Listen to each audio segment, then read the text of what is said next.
ಇವತ್ತು ನಮ್ಮ ನಡುವೆ ಉಪನ್ಯಾಸ ನಡೆಸಿಕೊಡೋದಕ್ಕೆ ಬಂದಿದ್ದಾರೆ ಪ್ರೊಫೆಸರ್ ಪಿ.ವಿ. ಕೃಷ್ಣ ಭಟ್. ಅವರು ಶಿವಮೊಗ್ಗದ ದೇಶೀಯ ವಿದ್ಯಾಶಾಲಾ ಕಾಲೇಜಿನಲ್ಲಿ ಸಮಾಜಶಾಸ್ತ್ರ ಪ್ರಾಧ್ಯಾಪಕರಾಗಿ ಪ್ರಾಚಾರ್ಯರಾಗಿ ಸೇವೆ ಸಲ್ಲಿಸಿ ನಿವೃತ್ತರಾಗಿದ್ದಾರೆ. ಅನೇಕ ವರ್ಷಗಳಿಂದ ವಿದ್ಯಾರ್ಥಿ ಸಂಘಟನೆಗಳಲ್ಲಿ ಸಕ್ರಿಯರಾಗಿದ್ದಾರೆ. ಅಖಿಲ ಭಾರತೀಯ ವಿದ್ಯಾರ್ಥಿ ಪರಿಷತ್ ಅದರ ಪ್ರಾಂತಾಧ್ಯಕ್ಷರಾಗಿದ್ದರು, ಅಖಿಲ ಭಾರತ ಅಧ್ಯಕ್ಷರೂ ಆಗಿದ್ದರು. ಹೀಗಾಗಿ ನಿರಂತರವಾಗಿ ತರುಣರ ವಿದ್ಯಾರ್ಥಿಗಳ ಸಂಪರ್ಕದಲ್ಲಿ ಇರುವ ಅವಕಾಶ ಅವರಿಗೆ ಇದೆ. ಇದಲ್ಲದೆ ಸದಾ ಒಂದಲ್ಲ ಒಂದು ಸಾಮಾಜಿಕ ಚಟುವಟಿಕೆಯಲ್ಲಿ ಅವರು ನಿರತರಾಗಿರ್ತಾರೆ. ಇದೀಗ ಪ್ರಜ್ಞಾಪ್ರವಾಹ ಅನ್ನುವ ಹೆಸರಿನ ಒಂದು ಅಖಿಲ ಭಾರತ ಚಿಂತಕರ ವೇದಿಕೆ ಇದೆ. ಅದರ ಸಂಯೋಜಕರಾಗಿಯೂ ಕೂಡ ಅವರಿಗೆ ಜವಾಬ್ದಾರಿ ಇದೆ. ಹೀಗಾಗಿ ಕರ್ನಾಟಕದಲ್ಲಿ ಮಾತ್ರವಲ್ಲ, ಹೊರಗಡೆ ಕೂಡ ಏನೇನು ವೈಚಾರಿಕ ಕ್ಷೇತ್ರದಲ್ಲಿ ಚಟುವಟಿಕೆಗಳು ನಡೆದಿರುತ್ತೆ ಅದರ ಮಾಹಿತಿ ಅವರಿಗೆ ಇರುತ್ತೆ. ಇವತ್ತಿನ ವಿಷಯ ಹಿಂದೂ ಸಮಾಜದ ಮುಂದೆ ಇರುವ ಸವಾಲುಗಳು. ಸವಾಲುಗಳಿಗೆ ಪ್ರಶ್ನೆಗಳಿಗೆ ಏನು ಕೊರತೆ ಇಲ್ಲ ನಮ್ಮಲ್ಲಿ. ನಮ್ಮ ಸ್ನೇಹಿತರೊಬ್ಬರು ಪ್ರೊಫೆಸರ್ ಮನುಭಾಯ್ ಶಹಾ ಅಂತ ಇದ್ದಾರೆ. Is one of the leading consumer activist in the country. ಅಹಮದಾಬಾದಲ್ಲಿ ಇರ್ತಾರೆ. ಅವ್ರನ್ನಿಲ್ಲಿ ಕಾರ್ಯಕ್ರಮಕ್ಕೆ ಕರೆದಿದ್ದೆ. ಅವರು ಹೇಳ್ತಾ ಇದ್ರು, you just close your eyes, move your arms, open your eyes, you can see some problems in your hand ಅಂತ. ಇವತ್ತಿನ ಪರಿಸ್ಥಿತಿ ಹಾಗೆ ಇದೆ. ಮತ್ತು ಈ ಸಮಸ್ಯೆಗಳು ನಾನಾ ರೀತಿಯ ಸಮಸ್ಯೆಗಳಿವೆ. ವ್ಯಾವಹಾರಿಕ ಸಮಸ್ಯೆಗಳಿವೆ, ಮಾನಸಿಕ ಸಮಸ್ಯೆಗಳಿವೆ, ಸಂಘಟನಾತ್ಮಕ ಸಮಸ್ಯೆಗಳು ಇವೆ. ವ್ಯಾವಹಾರಿಕ ಸಮಸ್ಯೆಗಳಿಗೆ ಒಂದಲ್ಲ ಒಂದು ರೀತಿ ಪರಿಹಾರ ಸೂಚಿಸಬಹುದು. ಆದರೆ ಅದಕ್ಕಿಂತ ಜಟಿಲವಾದ್ದು ಮಾನಸಿಕ ಸ್ತರದ ಸಮಸ್ಯೆಗಳು. ಅವುಗಳ ಬಗ್ಗೆ ಕೂಡ ತುಂಬ ಗಂಭೀರವಾಗಿ ಯೋಚನೆ ಮಾಡಬೇಕಾಗಿದೆ. ಮತ್ತು ಈ ಸಮಸ್ಯೆಗಳಿಗೆ ಆ ಕ್ಷೇತ್ರದವರು ಅದರ ಬಗ್ಗೆ ಚಿಂತನೆ ಮಾಡಿ ಪರಿಹಾರ ಸೂಚಿಸಲಿ ಅಂತ ನಾವು ನಿರೀಕ್ಷೆ ಮಾಡ್ತೇವೆ. ಆಗಬೇಕಾದ ಹಾಗೆ, ಆದರೆ ಆಗೋದಿಲ್ಲ ಅಷ್ಟೇ ಹಾಗೆ. ಇತ್ತೀಚೆಗೆ ವರುಣ್ ಗಾಂಧಿ ಒಂದು ಹೇಳಿಕೆಯ ಬಗ್ಗೆ ಇಷ್ಟೊಂದು ಗುಲ್ಲೆ ಎದ್ದಿದೆ. ಇನ್ನೊಂದು ಸಂದರ್ಭ ನೆನಪು ಮಾಡಿಕೊಳ್ಳೋಣ. ಈಗ 2.5 ವರ್ಷ ಹಿಂದೆ ಫಾರೂಕ್ ಅಬ್ದುಲ್ಲಾ ಅವರು ಒಂದು ಬಹಿರಂಗವಾದ ಹೇಳಿಕೆ ಕೊಟ್ಟರು. ಯಾರು ಸಂಸತ್ ಭವನದ ಮೇಲೆ ಬಾಂಬ್ ಹಾಕದ ಆ ಅಫ್ಜಲ್ಗೆ ಏನಾದರೂ ನೀವು ಮರಣದಂಡನೆ ಕೊಟ್ಟರೆ ಆ ನ್ಯಾಯಾಧೀಶನ ನಾವು ಕೊಲ್ತೇವೆ ಅಂತ ಫಾರೂಕ್ ಅಬ್ದುಲ್ಲಾ ಬಹಿರಂಗ ಹೇಳಿಕೆ ಕೊಟ್ಟ. ಈ ವರುಣ್ ಗಾಂಧಿ ಬೆನ್ನು ಹತ್ತಾ ಇರೋ ಜನ ಫಾರೂಕ್ ಅಬ್ದುಲ್ಲಾ ಬಗ್ಗೆ ಯಾಕೆ ಅವರ ಪ್ರತಿಕ್ರಿಯೆ ಇಲ್ಲ? ಇದು ರಾಜಕಾರಣದ ಕ್ಷೇತ್ರದಲ್ಲಿ ಪ್ರತಿಕ್ರಿಯೆ ಇರಲಿ, ಸಮಾಜನಾದರೂ ಪ್ರತಿಕ್ರಿಯೆ ತೋರಿಸ್ಬೇಕಲ್ವ, ಅದು ಯಾಕೆ ಆಗಲ್ಲ? ಈ ರೀತಿ ಇದೆಲ್ಲ ಯೋಚನೆ ಮಾಡಬೇಕಾದ ವಿಷಯಗಳು. ಇದು ಒಂದು ನಿದರ್ಶನ ಅಷ್ಟೇ, ಇತ್ತೀಚಿನದಾದ್ರಿಂದ ಸ್ಮರಣೆ ಮಾಡಿದೆ. ಇಂಥ 100 ನಿದರ್ಶನಗಳನ್ನು ಕೊಡಬಹುದು. ವಿಚಾರ ಮಾಡಬೇಕಾದ ಅಂಶ ಅಂದರೆ ಸಾಮಾಜಿಕ ನಿಸ್ಸತ್ವತೆಗೆ ಏನು ಕಾರಣ? ಈಗ ಧಾರ್ಮಿಕ ಕ್ಷೇತ್ರದಲ್ಲಿ ತಾಟಸ್ಥ್ಯ ಇರಲಿ ಅಂತ ಶುರುವಾದ ಸೆಕ್ಯುಲರಿಸಮ್ ಧೋರಣೆ ಧರ್ಮ ವಿರೋಧಿ ಆದದ್ದು ಹೇಗೆ? ಇದು ಸಮಾಜ ಯೋಚನೆ ಮಾಡಬೇಕಾದ್ದು. ನಾಯಕರುಗಳಿಂದ ಇದಕ್ಕೆ ಪರಿಹಾರವನ್ನು ನಾವು ನಿರೀಕ್ಷಿಸೋ ಹಾಗೇ ಇಲ್ಲ. ಭಾರತದಂಥ ಪ್ರಾಚೀನ ದೇಶದಲ್ಲಿ ಬಹುಸಂಖ್ಯಾತರ ಧಾರ್ಮಿಕ ನಿಲುವುಗಳಿಗೆ ಪದೇ ಪದೇ ವಿಘಾತ ಆಗ್ತಾ ಇರೋದು ಹೇಗೆ? ಇದಕ್ಕೆ ಪರಿಹಾರ ಏನು? ಒಂದು ಅಲ್ಪವರ್ಗದ ಖಯಾಲಿಯ ಕೂಸಾದ ಸೆಕ್ಯುಲರಿಸಮ್ ನಮ್ಮ ಸಂವಿಧಾನಕ್ಕಿಂತ ರಾಜ್ಯಾಂಗಕ್ಕಿಂತ ಮಿಗಿಲಾದ ಮಹತ್ವದ ತತ್ವ ಆಗಿಬಿಟ್ಟಿದೆಯಲ್ಲ. ಈ ವಿರೋಧಾಭಾಸಗಳ ಬಗ್ಗೆ ಯಾರು ಯೋಚನೆ ಮಾಡಬೇಕು? ಮತ್ತು ಶಿಕ್ಷಣದಿಂದ ಹಿಡಿದು ಆಡಳಿತದವರೆಗೆ ಎಲ್ಲ ಕ್ಷೇತ್ರಗಳು ಹೀಗೆ ವಿರೂಪಗೊಂಡಿವೆ. ಹೀಗಿರುವಾಗ ಈ ನಾಡಿಗೆ ಭವಿಷ್ಯ ಇದೆಯೇ? ಈ ಸಮಸ್ಯೆಗಳಿಗೆ ಪರಿಹಾರ ಇದೆಯೇ? ಇದೆ ಅಂತಾದರೆ ಈ ಸಮರ ಎಲ್ಲಿಂದ ಪ್ರಾರಂಭ ಆಗಬೇಕು? ಇದು ಯೋಚನೆ ಮಾಡಬೇಕಾದ ಸಂಗತಿ. ಇದು ಒಂದೊಂದು ಕ್ಷೇತ್ರದ ಬಗ್ಗೆನೂ ಯೋಚನೆ ಮಾಡಬೇಕಾದ್ದು. ಈಗ ತಜ್ಞತೆ ಇಲ್ಲದೆ ಇರೋರ ಕೈಗೆ ಚುಕ್ಕಾಣಿ ಸಿಕ್ಕಿರೋದು ಭಾರತದ ದೌರ್ಭಾಗ್ಯ. ಈಗ ರಷ್ಯಾವನ್ನು ಕುರಿತು ಒಂದು Don of A new civilisation ಅಂತ ಕಾವ್ಯಾತ್ಮಕವಾಗಿ ಜವಾಹರ್ಲಾಲ್ ನೆಹರು ಅವರು ವರ್ಣನೆ ಮಾಡಿದರು. ಆದರೆ ವಾಸ್ತವ ಏನು, 1929ರಿಂದ 53ರಲ್ಲಿ ಸ್ಟ್ಯಾಲಿನ್ ತೀರಿಕೊಳ್ಳುವವರೆಗೆ 1,80,00,000 ಜನ ರಷ್ಯರನ್ನು ಸ್ಟ್ಯಾಲಿನ್ ಮುಗಿಸ್ದ ಕಾನ್ಸಂಟ್ರೇಷನ್ ಶಿಬಿರಗಳಲ್ಲಿ. ಈ ಹಿಟ್ಲರು 10-20 ಕಾನ್ಸಂಟ್ರೇಷನ್ ಶಿಬಿರಗಳು ಮಾಡಿದ್ದ. ಸ್ಟ್ಯಾಲಿನ್ 400ಕ್ಕೂ ಹೆಚ್ಚು ಕಾನ್ಸಂಟ್ರೇಷನ್ ಕ್ಯಾಂಪ್ಸನ್ನು ಮಾಡಿದ್ದ. ಇನ್ನು ಅವರು ಯಾರು ಭಯೋತ್ಪಾದಕರಲ್ಲ, ಅವರೆಲ್ಲ ಸಾಮಾನ್ಯ ಹಳ್ಳಿ ಜನ, ರೈತರು. ಮತ್ತು ಜಗತ್ತಿಗೆಲ್ಲ ಈ ತಥ್ಯ ಗೊತ್ತಿದ್ದರೂ ನಮ್ಮ ಪ್ರಧಾನಿಗಳಿಗೆ ಮಾತ್ರ ಗೊತ್ತಾಗಲಿಲ್ಲ. ಅದೇ ರೀತಿ ಹೊಸ ಸಮಾಜ ನಿರ್ಮಾಣ ಮಾಡಕ್ಕೆ ಹೊರಟ ಮಾವೋ 7 ಕೋಟಿ ಜನರನ್ನು ಕೊಂದು ಹಾಕದ. ಇವರನ್ನೆಲ್ಲ ಆದರ್ಶ ಅಂತ ಹೇಳುವ ಒಂದು ಬುದ್ಧಿಜೀವಿ ವರ್ಗ ಇವತ್ತು ಇದೆ. ಇವತ್ತು they dominate the public discourse. ಹೀಗೆ ಈ ವಿಷಯಗಳ ಬಗ್ಗೆ ಸಮಾಜ ಗಂಭೀರವಾಗಿ ಯೋಚನೆ ಮಾಡಬೇಕಾಗಿದೆ. ಇದರ ಬಗ್ಗೆ ಸಮಾಜಶಾಸ್ತ್ರ ತಜ್ಞರಾದ professor P V Krishna Bhat ಅವರ ಚಿಂತನೆಯನ್ನು ಕೇಳೋಣ.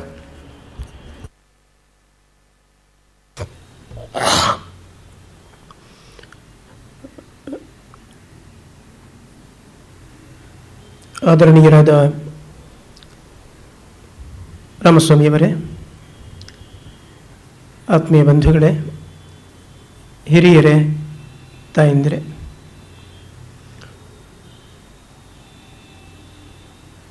ಎಂದಿಗಿಂತ ಸ್ವಲ್ಪ ಹೆಚ್ಚು ಅಧೈರ್ಯದಿಂದ ಇವತ್ತಿನ ದಿವಸ ನಾನು ನಿಮ್ಮೆದುರುಗಡೆ ಮಾತನಾಡೋದಕ್ಕೆ ಕೂತಿದ್ದೀನಿ. ಅಧೈರ್ಯಕ್ಕೆ 3 ಕಾರಣಗಳಿದೆ. ಮೊದಲನೆಯ ಕಾರಣ, ನನ್ನ ಹಿಂದೆ ಇರುವಂಥ ಡಾಕ್ಟರ್ ಡಿ ವಿ ಗುಂಡಪ್ಪನವರಿಂದ ಹಿಡಿದು ಈಗಲೂ ಇಲ್ಲಿ ಮೇಲಿಂದ ಮೇಲೆ ಯಾರ ಪ್ರವಚನ ನಡೀತಾ ಇರುತ್ತೋ ಅಂಥ ಶತಾವಧಾನಿ ಗಣೇಶ್ ಮತ್ತು ಇನ್ನೂ ಅನೇಕರು ಇಲ್ಲಿ ಯಾರ ಉಪನ್ಯಾಸಗಳನ್ನು ನೀಡ್ತಾ ಇರ್ತಾರೆ. ಇಂಥವರಿಂದ ಕೂಡಿದಂಥ ಒಂದು ಮಹಾನ್ ವಿದ್ವತ್ ಪರಂಪರೆ, ಅಂಥ ವಿದ್ವಾಂಸರು ಮಾತನಾಡಿದಂಥ ವೇದಿಕೆ ಇದು. ಆದ್ದರಿಂದ ಆ ನೆನಪನ್ನೇ ಮನಸ್ಸಿನೊಳಗೆ ಒಂದು ಸ್ವಲ್ಪ ಅಧೈರ್ಯವನ್ನು ಉಂಟು ಮಾಡುತ್ತೆ, ಈ ವೇದಿಕೆಯಲ್ಲಿ ನೀನು ಕೂತಿದ್ದಿ ಅಂತ ಹೇಳಿ. ಎರಡನೇದು, ಅಂಥ ವಿದ್ವಾಂಸರ ಭಾಷಣಗಳನ್ನು ಕೇಳಿ ಅದರ ಅನುಭವವನ್ನು ಆಸ್ವಾದನೆಯನ್ನು ಮಾಡಿರ್ತಕ್ಕಂಥದ್ರ ಜೊತೆಗೆ ಸ್ವಯಂ ಪ್ರಾಜ್ಞರಾಗಿರುವಂಥ ಅನೇಕ ವಿಷಯಗಳಲ್ಲಿ ಪರಿಣಿತ ಮತಿಗಳಾಗಿರುವಂಥ ತಮ್ಮಂಥವರ ಒಂದು ಶ್ರೋತೃ ವೃಂದ,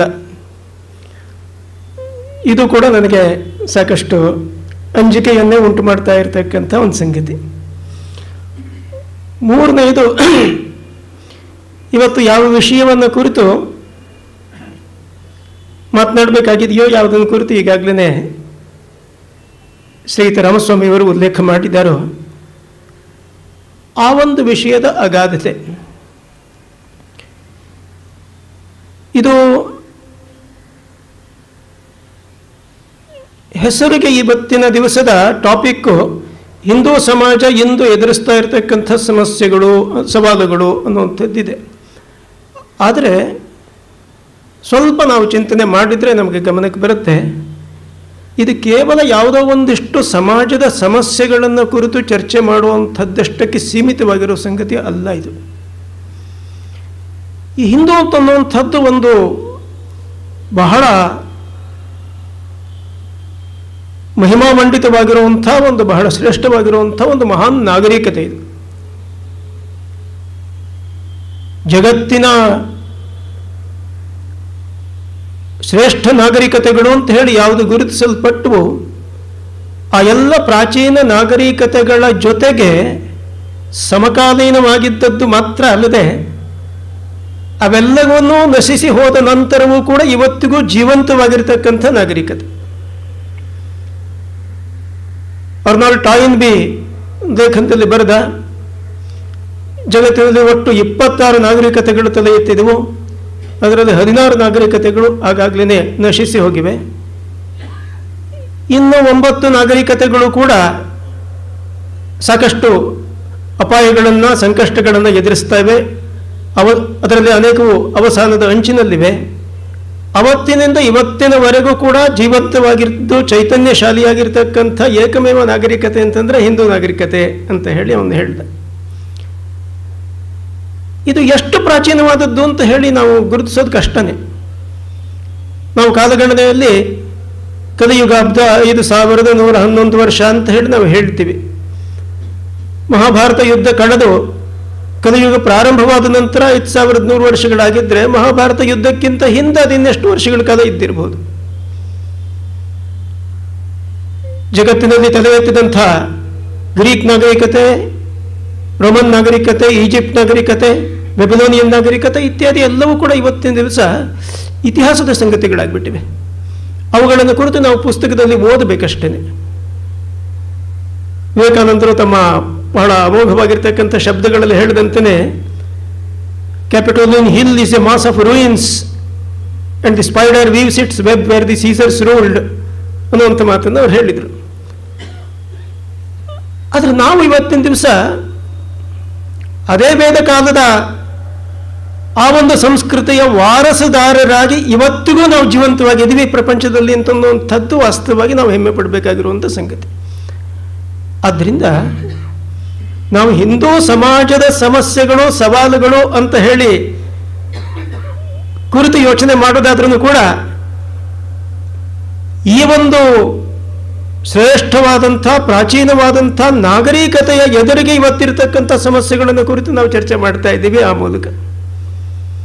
ಆದ್ದರಿಂದ ಈ ವಿಷಯ ಒಂದು ಬಹಳ ಗಾಢವಾಗಿರ್ತಕ್ಕಂಥದ್ದು.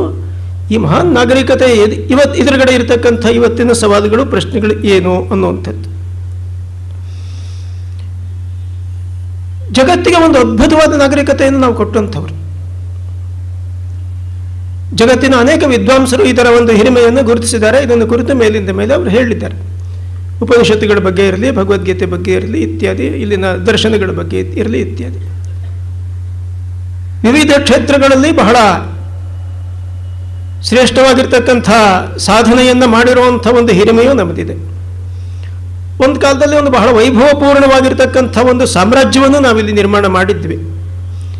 ಭಾರತಕ್ಕೆ ಯಾರು ಆಕ್ರಮಣಕಾರಿಗಳು ಬಂದರೂ ಇವರು ಸುಮ್ಮನೆ ಬರಲಿಲ್ಲ. ಇಲ್ಲಿ ಭಾರತದಲ್ಲಿದ್ದಂಥ ಅಪಾರವಾದ ಸಂಪತ್ತನ್ನು ಲೂಟಿ ಹೊಡೆಯೋದಕ್ಕೋಸ್ಕರ ಅವರು ಬಂದರು.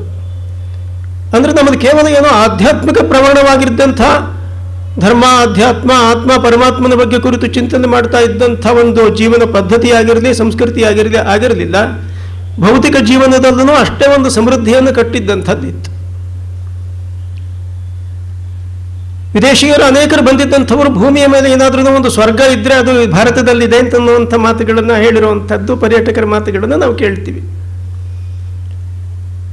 ಕೇವಲ 800 ವರ್ಷಗಳ ಹಿಂದೆ ಭಾರತದಲ್ಲಿ ಒಂದು ಶ್ರೇಷ್ಠವಾಗಿರ್ತಕ್ಕಂಥ ವಿಶ್ವವಿದ್ಯಾನಿಲಯ ಇತ್ತು. ಒಂದಲ್ಲ, ಅನೇಕ ಇದ್ದವು. ಮಗಧದ ವಿಶ್ವವಿದ್ಯಾನಿಲಯದ ಬಗ್ಗೆ ನಾವು ಸಾಕಷ್ಟು ವರ್ಣನೆಯನ್ನು ಕೇಳ್ತೀವಿ. ಜಗತ್ತಿನಿಂದ ಎಲ್ಲ ವಿದ್ವಾಂಸರು ಅಲ್ಲಿಗೆ ವಿದ್ಯಾಭ್ಯಾಸಕ್ಕೋಸ್ಕರವಾಗಿ ಬರ್ತಾ ಇದ್ರು. ಅಲ್ಲಿ ಪ್ರವೇಶ ಪಡಿತಕ್ಕಂಥದ್ದು ಬಹಳ ಕಷ್ಟ ಇತ್ತಂತೆ. ದ್ವಾರಪಾಲಕರು ಅವರಿಗೆ ಪ್ರಶ್ನೆಗಳನ್ನು ಕೇಳ್ತಾ ಇದ್ರು. ಆ ಪ್ರಶ್ನೆಗಳಲ್ಲಿ ಉತ್ತರ ಕೊಟ್ಟು ಉತ್ತೀರ್ಣರಾದಂಥವರಿಗೆ ಆ ವಿಶ್ವವಿದ್ಯಾನಿಲಯದಲ್ಲಿ ಪ್ರವೇಶ ಸಿಗ್ತಾ ಇತ್ತು. 10,000 ವಿದ್ಯಾರ್ಥಿಗಳು, 1,000 ಅಧ್ಯಾಪಕರು, ಪ್ರಾಧ್ಯಾಪಕರು ಇದ್ದಂಥ ಒಂದು ವಿಶ್ವವಿದ್ಯಾನಿಲಯ. ಅಂದರೆ ಜ್ಞಾನದ ಕ್ಷೇತ್ರದಲ್ಲಿ ಅದ್ಭುತವಾಗಿರ್ತಕ್ಕಂಥ ಒಂದು ಸಾಧನೆಯನ್ನು ಈ ದೇಶ ಮಾಡಿತ್ತು. ಆದರೆ ಈ ಎಲ್ಲ ಕ್ಷೇತ್ರಗಳಲ್ಲಿ ಸಾಧನೆಯನ್ನು ಮಾಡಿದ ನಂತರವೂ ಕೂಡ ಇವತ್ತಿನ ದಿವಸ ಇರತಕ್ಕಂಥ ಹಿಂದೂ ಸಮಾಜದ ಸ್ಥಿತಿಯನ್ನು ನೆನಪು ಮಾಡಿಕೊಂಡ್ರೆ ಬಹುಶಃ ನೀವು ಎಲ್ಲ ಕೇಳಿರಬಹುದಾದಂಥ ಒಂದು ಆ ಪಂಡಿತನ ಕಥೆ ನೆನಪಿಗೆ ಬರುತ್ತೆ. ಒಬ್ಬ ಸಕಲ ಶಾಸ್ತ್ರ ಪಾರಂಗತನಾದಂಥ ಒಬ್ಬ ಪಂಡಿತ ದೋಣಿಯಲ್ಲಿ ಕೂತು ನದಿ ದಾಟ್ತಾ ಇದ್ದಂಥ ಸಂದರ್ಭದಲ್ಲಿ ಹಾಗೆಯೇ ಆ ನಾವಿಕನ ಜೊತೆ ಮಾತನಾಡಬೇಕು ಅಂತ ಅನ್ನಿಸ್ತು. ಪ್ರಶ್ನೆ ಮಾಡ್ದ, ಏನೇನು ವ್ಯಾಸಂಗ ಮಾಡಿದ್ದೀನಿ ನೀನು? ವೇದ, ಉಪನಿಷತ್ತು, ಇತಿಹಾಸ, ಪುರಾಣ ಏನೇನಾದ್ರೂ ಓದಿದೆಯಾ ಅಂಥೇಳಿ. ಇಲ್ಲ ಸ್ವಾಮಿ, ಅವುಗಳದ್ದು ಯಾವುದ್ರದ್ದು ಗಂಧವೇ ಇಲ್ಲ ಅಂತ ಅವನು ಹೇಳಿದ. ಇನ್ನು ಅರ್ಧ ಜೀವನ ವ್ಯರ್ಥವಾಗಿಬಿಡ್ತಿಲ್ಲಪ್ಪ ಅಂತಂದಂತೀವನು ಬಹಳ ದುಃಖದಿಂದ. ಹೋಗಲಿ, ಇನ್ನೇನಾದ್ರೂ ಸಂಗೀತ, ಕಾವ್ಯ, ಸಾಹಿತ್ಯ ಇತ್ಯಾದಿ ಏನಾದ್ರೂ ಕಲ್ತಿದೆಯಾ? ಇಲ್ಲ ಸ್ವಾಮಿ, ಅದು ನನಗೇನು ಗೊತ್ತಿಲ್ಲ. ಹೋಗಲಿ, ಬೇರೆ ಇನ್ನೇನಾದ್ರೂ ಕಲೆಯಲ್ಲಿ ನಾಟಕದಲ್ಲಿ ಏನಾದ್ರೂ ಆಸಕ್ತಿ ಇದೆಯಾ? ಅದು ಗೊತ್ತಿಲ್ಲ. ಪೂರ್ತಿ ಜೀವನವನ್ನೇ ವ್ಯರ್ಥ ಮಾಡ್ಕೊಂಡು ಬಿಟ್ಟಿಲ್ಲಪ್ಪ ನೀನು ಅಂತ ವ್ಯಥೆಪಟ್ಟನಂತೆ. ಅಷ್ಟೊತ್ತಿಗೆ ದೊಡ್ಡದೊಂದು ಬಿರುಗಾಳಿ ಇತ್ತು. ಆ ನಾವಿಕ ಇವನಿಗೆ ಕೇಳಿದ್ನಂತೆ, ಸ್ವಾಮಿ ನಿಮ್ಗೆ ಈಜು ಬರುತ್ತಾ ಅಂತ. ಇಲ್ಲಪ್ಪ ನಂಗೆ ಈಜು ಬರಲ್ಲ ಅಂತಂದಂತೆ. ನೋಡಿ, ಬಿರುಗಾಳಿ ಬಂದಿದೆ, ಈ ದೋಣಿ ಮುಳುಗೋದು ನಿಶ್ಚಿತ. ನಾನಂತೂ ಈಜು ಬಿಟ್ಟು ದಡ ಸೇರ್ಕೊಳ್ತೀನಿ. ನೀವು ಇಷ್ಟೆಲ್ಲ ಸಕಲ ಶಾಸ್ತ್ರಗಳನ್ನು ಕಲ್ತಿದ್ರು ಕೂಡ ನಿಮಗೆ ಈಜು ಬರದೆ ಹೋದರೆ ನೀವು ಮುಳುಗೋಗ್ತೀರಿ. ಎಲ್ಲ ಶಾಸ್ತ್ರಗಳು ಗೊತ್ತಿದೆ, ಆದರೆ ಬದುಕೋ ದಾರಿ ಮಾತ್ರ ನಿಮಗೆ ಗೊತ್ತಿಲ್ಲ ಅಂಥೇಳಿ. ಹಿಂದೂ ಸಮಾಜದ ಇವತ್ತಿನ ಸ್ಥಿತಿ ಹೀಗೆ ಆಗಿದೆ. ನಮಗೆ ಯಾವುದೇ ಕ್ಷೇತ್ರದಲ್ಲಿ, ವಿದ್ಯೆಯಲ್ಲಿ ಇರ್ತಕ್ಕಂಥ ಶಾಸ್ತ್ರಗಳಲ್ಲಿ ನಮ್ಮ ತಿಳುವಳಿಕೆ ಬಹಳ ಅಗಾಧವಾಗಿದೆ. ಆದರೆ ಪ್ರತ್ಯಕ್ಷದಲ್ಲಿ ಜೀವನದಲ್ಲಿ ಇರ್ತಕ್ಕಂಥ ಸಮಸ್ಯೆಗಳನ್ನು ಎದುರಿಸಿ ಬದುಕತಕ್ಕಂಥದ್ದು ಹೇಗೆ, ಆ ರೀತಿಯ ಒಂದು ಸಾಹಸಪೂರ್ಣವಾದ, ಚೈತನ್ಯಶಾಲಿಯಾದ, ವೈಭವಯುಕ್ತವಾಗಿರ್ತಕ್ಕಂಥ ಒಂದು ಜೀವನವನ್ನು ನಿರ್ಮಾಣ ಮಾಡೋದು ಹೇಗೆ ಅಂತನ್ನೋದನ್ನು ನಾವು ಕಲ್ತ್ಕೊಳ್ಳಿಲ್ಲ, ಅಥವಾ ಕಲ್ತಿದ್ದನ್ನು ಮರೆತು ಬಿಟ್ವಿ ಕಾಲಕ್ರಮದಲ್ಲಿ. ಕಳೆದ 1000 ವರ್ಷಗಳ ಇತಿಹಾಸವನ್ನಾದ್ರೂ ನಾವು ನೋಡಿದರೆ ನಮ್ಮ ಕಣ್ಣಿಗೆ ಕಂಡು ಬರ್ತಕ್ಕಂಥದ್ದೇನು? ಒಂದು, ಈ ಯಾವ ದೇಶವನ್ನು, ಯಾವ ಭೂಮಿಯನ್ನು ನಾವು ಅಗಾಧವಾಗಿ ಪ್ರೀತಿಸ್ತಾ ಇದ್ವಿ, ನಮ್ಮ ಮಾತೃಭೂಮಿ ಅಂತ ಹೇಳಿ ಪರಿಗಣಿಸಿದ್ವಿ. ಆ ಕಡೆ ಗಾಂಧಾರದಿಂದ ಹಿಡಿದು ಈ ಕಡೆ ಬ್ರಹ್ಮದೇಶದವರೆಗೆ, ತ್ರಿವಿಷ್ಟಪದಿಂದ ಹಿಡಿದು ಶ್ರೀಲಂಕಾದವರೆಗೆ ಈ ಭೂಮಿಯ ಗಾತ್ರ ಇವತ್ತು ಕುಗ್ಗಿದೆ. ಇದೆಲ್ಲವೂ ಕೂಡ ಭಾರತವೇ ಆಗಿತ್ತು ಇವತ್ತು. ಆ ಭಾರತವನ್ನು ಕುರಿತು ಬಹಳ ಸುಂದರವಾಗಿರ್ತಕ್ಕಂಥ ವರ್ಣನೆಯನ್ನು ನಮ್ಮೆಲ್ಲ ಗ್ರಂಥಗಳಲ್ಲಿ, ಪುರಾಣಗಳಲ್ಲಿ ನಾವು ನೋಡ್ತೀವಿ. ಕಾಯಂತಿ ದೇವಾಹ್ಯ ಗೀತಕಾನಿ ಧನ್ಯಾಸ್ತು ಹೇ ಭಾರತ ಭೂಮಿ ಭಾಗೆ ಅಂತ ಹೇಳಿ ದೇವತೆಗಳು ಕೂಡ ಭಾರತದಲ್ಲಿದ್ದಂಥವರ ಅವರ ಒಂದು ಅದೃಷ್ಟವನ್ನು ಕೊಂಡಾಡ್ತಾ ಇದ್ದರು ಅಂತ ಹೇಳಿ. ಆದರೆ ಇವತ್ತು ನಮ್ಮ ಭೂಮಿಗಳು ತುಂಡಾಯಿತು. ಗಾಂಧಾರ ಹೋಯಿತು, ಬಲೂಚಿಸ್ತಾನ ಹೋಯಿತು, ಪಾಕಿಸ್ತಾನ ಹೋಯಿತು. ಈ ಕಡೆ ಪೂರ್ವ ಭಾಗದಲ್ಲಿದ್ದಂಥ ಬಹಳಷ್ಟು ಭಾಗಗಳು ನಮ್ಮ ಕೈ ಬಿಟ್ಟವು. ಇವತ್ತು ನಾವು ಯಾವುದನ್ನು ಭಾರತ ಅಂತ ಹೇಳ್ತೀವಿ, ಅದು ಅವತ್ತಿನ ಹೋಲಿಕೆಯಲ್ಲಿ ಅದರ ಅರ್ಧದಷ್ಟು ಭಾಗವೂ ಇಲ್ಲ. ಹೋಗಲಿ, ಅರ್ಧದಷ್ಟು ಭಾಗದಲ್ಲಾದ್ರೂ ನಾವು ಇವತ್ತಿನ ದಿವಸ ನೆಮ್ಮದಿಯಾಗಿದ್ದೀವ ಅಂತ ಹೇಳಿದರೆ, ಅದರಲ್ಲಿ ಈಗಾಗಲೇ ಕಾಶ್ಮೀರ ಹೆಸರಿಗೆ ಮಾತ್ರ ನಮ್ಮ ಜೊತೆಯಲ್ಲಿ ಇದೆ, ಅದು ಅಂಟ್ಕೊಂಡಿದೆ ಅಷ್ಟೇ. ಇವತ್ತು ಕಾಶ್ಮೀರದಲ್ಲಿ ಅಲ್ಲಿ ಹಿಂದೂ ಜನವಸತಿ ಇಲ್ಲ. ಇವತ್ತು ಪೂರ್ತಿ ಅವರನ್ನು ಹೊರಗಡೆ ಹಾಕಿರೋದ್ರಿಂದ ಅದೊಂದು ಮುಸ್ಲಿಂ ಪ್ರದೇಶವೇ ಆಗಿದೆ ಇದು. ಅದೇ ರೀತಿಯಲ್ಲಿ ಪೂರ್ವಾಂಚಲ ಪ್ರದೇಶವೂ ಕೂಡ ಅದು ಕೇವಲ ಒಂದು ಕೊಕ್ಕೆ ಹಾಕಿ ಅದನ್ನು ಹಿಡ್ಕೊಂಡಿರ್ತಕ್ಕಂಥ ರೀತಿಯಲ್ಲಿ ಇವತ್ತಿನ ದಿವಸ ಇದೆ. ನಮ್ಮ ಭೂಮಿಯ ಗಾತ್ರ ಕಳೆದಿದೆ. ಜನಸಂಖ್ಯೆಯನ್ನು ನೋಡಿದಾಗ ಇದಿಷ್ಟು ಭೂಪ್ರದೇಶವನ್ನು ನಾವು ತೆಗೆದುಕೊಂಡ್ರೆ 1881ರಲ್ಲಿ ಯಾವಾಗ ನಮ್ಮ ಸೆನ್ಸಸ್ ಪ್ರಾರಂಭವಾಯಿತು, ಜನಗಣತಿ, ಆವಾಗ ಇದ್ದಂಥ ಹಿಂದೂಗಳ ಜನಸಂಖ್ಯೆ, ಅಂದರೆ ಹಿಂದೂ ಅನ್ನುವಂಥ ಶಬ್ದದ ವ್ಯಾಪ್ತಿಯಲ್ಲಿ ಯಾರ್ಯಾರು ಬರ್ತಾರೆ, ಬೌದ್ಧರು, ಜೈನರು ಇತ್ಯಾದಿ ಎಲ್ಲವೂ ಸರಿ, ಭಾರತದಲ್ಲಿ ಹುಟ್ಟಿರತಕ್ಕಂಥ ಧರ್ಮಗಳ ಅನುಯಾಯಿಗಳ ಸಂಖ್ಯೆ ಎಷ್ಟಿತ್ತು? 79.32 1881ರಲ್ಲಿತ್ತು. 2001ರಲ್ಲಿ ಈ ಸಂಖ್ಯೆ 67.36ಕ್ಕೆ ಇಳಿದಿದೆ. ಅಂದರೆ ಈ 3 ದೇಶಗಳನ್ನು ಒಟ್ಟಾಗಿ ನಾವು ಇಡೀ ಭಾರತ ಅಂತ ಹೇಳಿ ಪರಿಗಣಿಸಿದರೆ ಹಿಂದೂ ಸಂಖ್ಯೆ ಅವತ್ತಿನ ದಿವಸ 79% ಇದ್ದಿದ್ದು ಇವತ್ತು ಅದು 67%ಗೆ ಬಂದಿದೆ. ಮುಸ್ಲಿಂ ಜನಸಂಖ್ಯೆ ಹಾಗೆ ನೋಡಿದರೆ ನಮ್ಮ ದೇಶದಲ್ಲಿ ಸುಮಾರು 700-800 ವರ್ಷಗಳ ಕಾಲ ಮುಸಲ್ಮಾನರ ಆಳ್ವಿಕೆ ಇತ್ತು. ಈ ಇಡೀ ಆಳ್ವಿಕೆಯ ಕಾಲದಲ್ಲಿ ಎಲ್ಲ ರೀತಿಯ ಮಾರ್ಗಗಳನ್ನು ಅನುಸರಣೆ ಮಾಡಿ ಬಲಪ್ರಯೋಗ, ಆಸೆ ಆಮಿಷಗಳನ್ನು ತೋರಿಸಿ ಮತಾಂತರ ಮಾಡ್ತಕ್ಕಂಥ ಪ್ರಯತ್ನ ನಡೀತು. ಸಂಪೂರ್ಣವಾಗಿ ರಾಜಶಕ್ತಿಯ ಉಪಯೋಗವಾಯಿತು. ಇಷ್ಟಾದರೂ ಕೂಡ ಮುಸ್ಲಿಂ ಆಳ್ವಿಕೆಯ ಕಾಲದಲ್ಲಿ KM ಪಣಿಕ್ಕರ್ ಅವರು ಬರೀತಾರೆ, ಭಾರತದಲ್ಲಿ ಮತಾಂತರ ಹೊಂದಿದ್ದಂಥವರು ಕೇವಲ 13% ಮಾತ್ರ ಅಂತ. ಇದು 1881ರಲ್ಲಿ 19.97% ಇತ್ತು. ಈ 3 ಇಡೀ ಭೂಖಂಡದ ಒಟ್ಟು ಜನಸಂಖ್ಯೆಯಲ್ಲಿ. ಈಗ ಅದು 2001ರಲ್ಲಿ ಮುಸಲ್ಮಾನರ ಸಂಖ್ಯೆ 30.38%ಗೆ ಏರಿದೆ. ಕ್ರೈಸ್ತರ ಸಂಖ್ಯೆ 0.71% ಇದ್ದಿದ್ದು ಈಗ 2.06% ಆಗಿದೆ. ಭಾರತದಲ್ಲಿ ಇವತ್ತಿನ ಭಾರತದ ಪ್ರದೇಶ ಏನಿದೆ ಇದರಲ್ಲಿ ಜನಸಂಖ್ಯೆಯ ಪ್ರಮಾಣ, ಹಿಂದೂಗಳ ಜನಸಂಖ್ಯೆ ಕ್ರಮೇಣ ಕಡಿಮೆಯಾಗುತ್ತಾ ಬರ್ತಾ ಇದೆ. ಅಂದರೆ ಜನಸಂಖ್ಯಾ ಗಾತ್ರ ಜಾಸ್ತಿ ಆಗ್ತಾ ಇರಬಹುದು, ಪರ್ಸೆಂಟೇಜ್ನಲ್ಲಿ ಹಿಂದೂ ಪರ್ಸೆಂಟೇಜ್ ಇದೆಯಲ್ಲ, ಈ ಪರ್ಸೆಂಟೇಜು 1901ರಲ್ಲಿ 86.64% ಇತ್ತು. ಈಗ ಇದು 2001ರಲ್ಲಿ 84.22%ಗೆ ಬಂದಿದೆ. ಪಾಕಿಸ್ತಾನದಲ್ಲಿ, ಅಂದರೆ ಈಗ ಯಾವುದು ಪಾಕಿಸ್ತಾನ ಪ್ರದೇಶ ಇದೆ, ಅಲ್ಲಿ 1941ರಲ್ಲಿ 19.69% ಇತ್ತು. ದೇಶದ ವಿಭಜನೆಯಾದ ನಂತರ 1951ರಲ್ಲಿ 1.60% ಆಯಿತು. ಈಗ 1.84% ಆಗಿದೆ. ಭಾರತದಲ್ಲಿ ಮುಸಲ್ಮಾನರ ಸಂಖ್ಯೆ ಸುಮಾರು 3.25 ಕೋಟಿಯಷ್ಟು ಇದ್ದಿದ್ದು ವಿಭಜನೆಯ ಸಮಯದಲ್ಲಿ ಈಗ ಅದು 13%ಗೆ ಏರಿದೆ, 13 ಕೋಟಿಗೆ.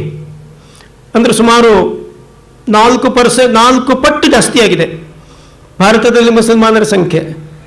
ಪಾಕಿಸ್ತಾನದಲ್ಲಿ ಹಿಂದೂಗಳ ಸಂಖ್ಯೆ 1.60% ಇದ್ದಿದ್ದು ಈಗ 1.84% ಇದೆ. ಬಾಂಗ್ಲಾದೇಶದಲ್ಲಿ 1941ರಲ್ಲಿ 29.61% ಇತ್ತು. ಈಗ ಅದು 10.03%ಗೆ ಇಳಿದಿದೆ. ಹಿಂದೂಗಳ ಸಂಖ್ಯೆ ಅಲ್ಲಿಂದ ನಿರಂತರವಾಗಿ ನಿರಾಶ್ರಿತರ ಪ್ರವಾಹ ಭಾರತಕ್ಕೆ ಬರ್ತಾ ಇದೆ, ಬಲಾತ್ಕಾರದ ಮತಾಂತರ ನಡೀತಾ ಇದೆ. ಇದರ ಪರಿಣಾಮವಾಗಿ ಹಿಂದೂ ಜನಸಂಖ್ಯೆ ಕುಗ್ಗುತ್ತಾ ಇದೆ. ಜನಸಂಖ್ಯಾ ವೃದ್ಧಿ ದರವನ್ನು ತೆಗೆದುಕೊಂಡ್ರೆ 2001ನೇ ಇಸ್ವಿ ಸೆನ್ಸಸ್ಸಿನ ಪ್ರಕಾರ ಹಿಂದೂಗಳ ಜನಸಂಖ್ಯೆ 20.34%ನಂತೆ ವೃದ್ಧಿಯಾಗುತ್ತೆ. ಮುಸಲ್ಮಾನರ ಸಂಖ್ಯೆ 29.50% ವೃದ್ಧಿಯಾಗ್ತಾ ಇದೆ. ಕ್ರೈಸ್ತರ ಜನಸಂಖ್ಯೆ 23.13. 1961ರಲ್ಲಿ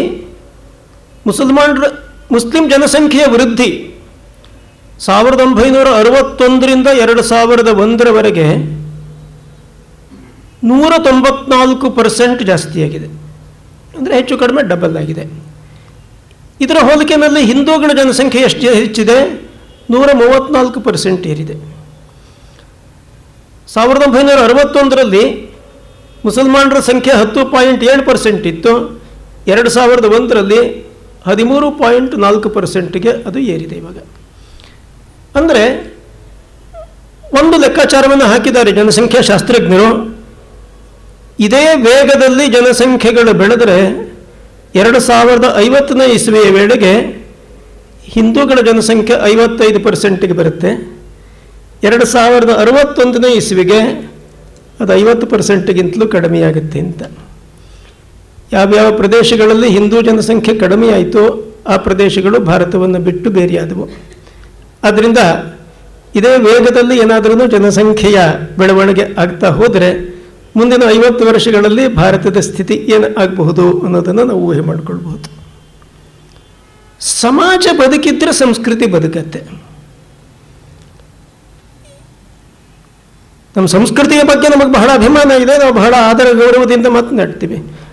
ಆದರೆ ಇವತ್ತು ಪಾಕಿಸ್ತಾನದಲ್ಲಿ ಯಾವಾಗ ಹಿಂದೂ ಸಮಾಜ ಅಲ್ಲಿ ದುರ್ಬಲವಾಯಿತು, ಅಲ್ಲಿ ಕ್ಷೀಣವಾಯಿತು, ಇವತ್ತು ನಮ್ಮ ಸಂಸ್ಕೃತಿ ಅನ್ನೋದಕ್ಕೆ ಅರ್ಥವೇ ಇಲ್ಲ ಅಲ್ಲಿ. ಆದ್ದರಿಂದ ಸಮಾಜ ಗಟ್ಟಿಯಾಗಿದ್ದಾಗ ಮಾತ್ರ ಸಂಸ್ಕೃತಿ ಬದುಕತ್ತೆ, ಸಮಾಜ ಇಲ್ಲದಿದ್ದಾಗ ಸಂಸ್ಕೃತಿ ನಾಶ ಹೊಂದಿಬಿಡುತ್ತೆ. ಜನಸಂಖ್ಯಾ ವ್ಯತ್ಯಯಕ್ಕೆ ಕಾರಣಗಳೇನು? ಒಂದು ಕಾರಣ ಜನನ ದರದಲ್ಲಿ ವ್ಯತ್ಯಾಸ. ಆ ವ್ಯತ್ಯಾಸಕ್ಕೆ ಕಾರಣ ಏನು ಅನ್ನೋದು ಬಹುಮಟ್ಟಿಗೆ ನಿಮಗೆಲ್ಲ ಗೊತ್ತಿರುವಂಥ ಸಂಗತಿಯೇ. ಮುಸಲ್ಮಾನರಲ್ಲಿರುವಂಥ ಬಹುಪತ್ನಿ ವಿವಾಹ ಆಗಿರಲಿ, ಅಥವಾ ಅವರ ಜನನ ದರ ಜಾಸ್ತಿ ಇರೋದಾಗಿರಲಿ, ಅಥವಾ ಜನಸಂಖ್ಯಾ ನಿಯಂತ್ರಣವನ್ನು ಅವರು ಮಾಡದೇ ಇರೋದಾಗಿರಲಿ, ಹಿಂದೂ ಜನಸಂಖ್ಯೆ ಬೆಳವಣಿಗೆಯ ದರ 2.8%, ಮುಸಲ್ಮಾನರ ಜನಸಂಖ್ಯೆಯ ಹೆಚ್ಚಳದ ದರ 3.6%. ಕೆಲವು ಪ್ರಾಂತಗಳಲ್ಲಿ ಇದಕ್ಕಿಂತಲೂ ಬಹಳ ಹೆಚ್ಚಿನ ವ್ಯತ್ಯಾಸವನ್ನು ನಾವು ಕಾಣ್ತೀವಿ. ಇದು ಒಂದು ಕಾರಣ. ಎರಡನೆಯ ಕಾರಣ, ಭಾರತಕ್ಕೆ ನಿರಂತರವಾಗಿ ಹರಿದು ಬರ್ತಾ ಇರತಕ್ಕಂಥ ಅಕ್ರಮ ನುಸುಳುಕೋರರ ಒಂದು ಪ್ರವಾಹ. ಈಗ ಸುಮಾರು ಭಾರತದಲ್ಲಿ ಬಾಂಗ್ಲಾದೇಶದಿಂದ ಒಳಗೆ ನುಸುಳಿಕೊಂಡು ಬಂದಿರತಕ್ಕಂಥವರ ಸಂಖ್ಯೆ 3.5 ಕೋಟಿಯಷ್ಟು ಇದೆ ಅಂತ ಹೇಳಿ ಅಂದಾಜು ಮಾಡ್ತಾ ಇದ್ದಾರೆ. ನಿರಂತರವಾಗಿ ಹರಿದು ಬರ್ತಾ ಇದೆ. 1955ನೇ ಇಸವಿಯಿಂದನೂ ಕೂಡ ಈ ವಿಷಯದಲ್ಲಿ ಅಸ್ಸಾಮಿನ ಜನ ಮೇಲಿಂದ ಮೇಲೆ ಹೇಳ್ತಾ ಇದ್ದಾರೆ. BP ಚಾಲಿಹಾರ್ ಅವರು ಮುಖ್ಯಮಂತ್ರಿಗಳಾಗಿದ್ದಾಗ ಅವರು ಕೇಂದ್ರ ಸರ್ಕಾರದ ಗಮನವನ್ನು ಸೆಳೆದಿದ್ದರು. ಆದರೆ ಸರ್ಕಾರ ಯಾವುದೇ ರೀತಿಯ ಕ್ರಮವನ್ನು ಕೈಗೊಂಡಿಲ್ಲ. ಇವತ್ತಿಗೂ ಕೂಡ ಈ ಬಾಂಗ್ಲಾದೇಶದಿಂದ ಹರಿದು ಬರ್ತಾ ಇರತಕ್ಕಂಥ ಈ ಅಕ್ರಮ ನುಸುಳುಕೋರರ ಸಂಖ್ಯೆ ಬರುತ್ತಾ ಇದೆ. ಇದರಲ್ಲಿ ಹಿಂದೂಗಳು ಬಂದಿದ್ದಾರೆ, ಮುಸಲ್ಮಾನರು ಬಂದಿದ್ದಾರೆ. ಹಿಂದೂಗಳು ಮುಖ್ಯವಾಗಿ 1971ರಲ್ಲಿ ಬಾಂಗ್ಲಾದೇಶದ ಯುದ್ಧ ನಡೆದ ಸಂದರ್ಭದಲ್ಲಿ ಬಂದರು.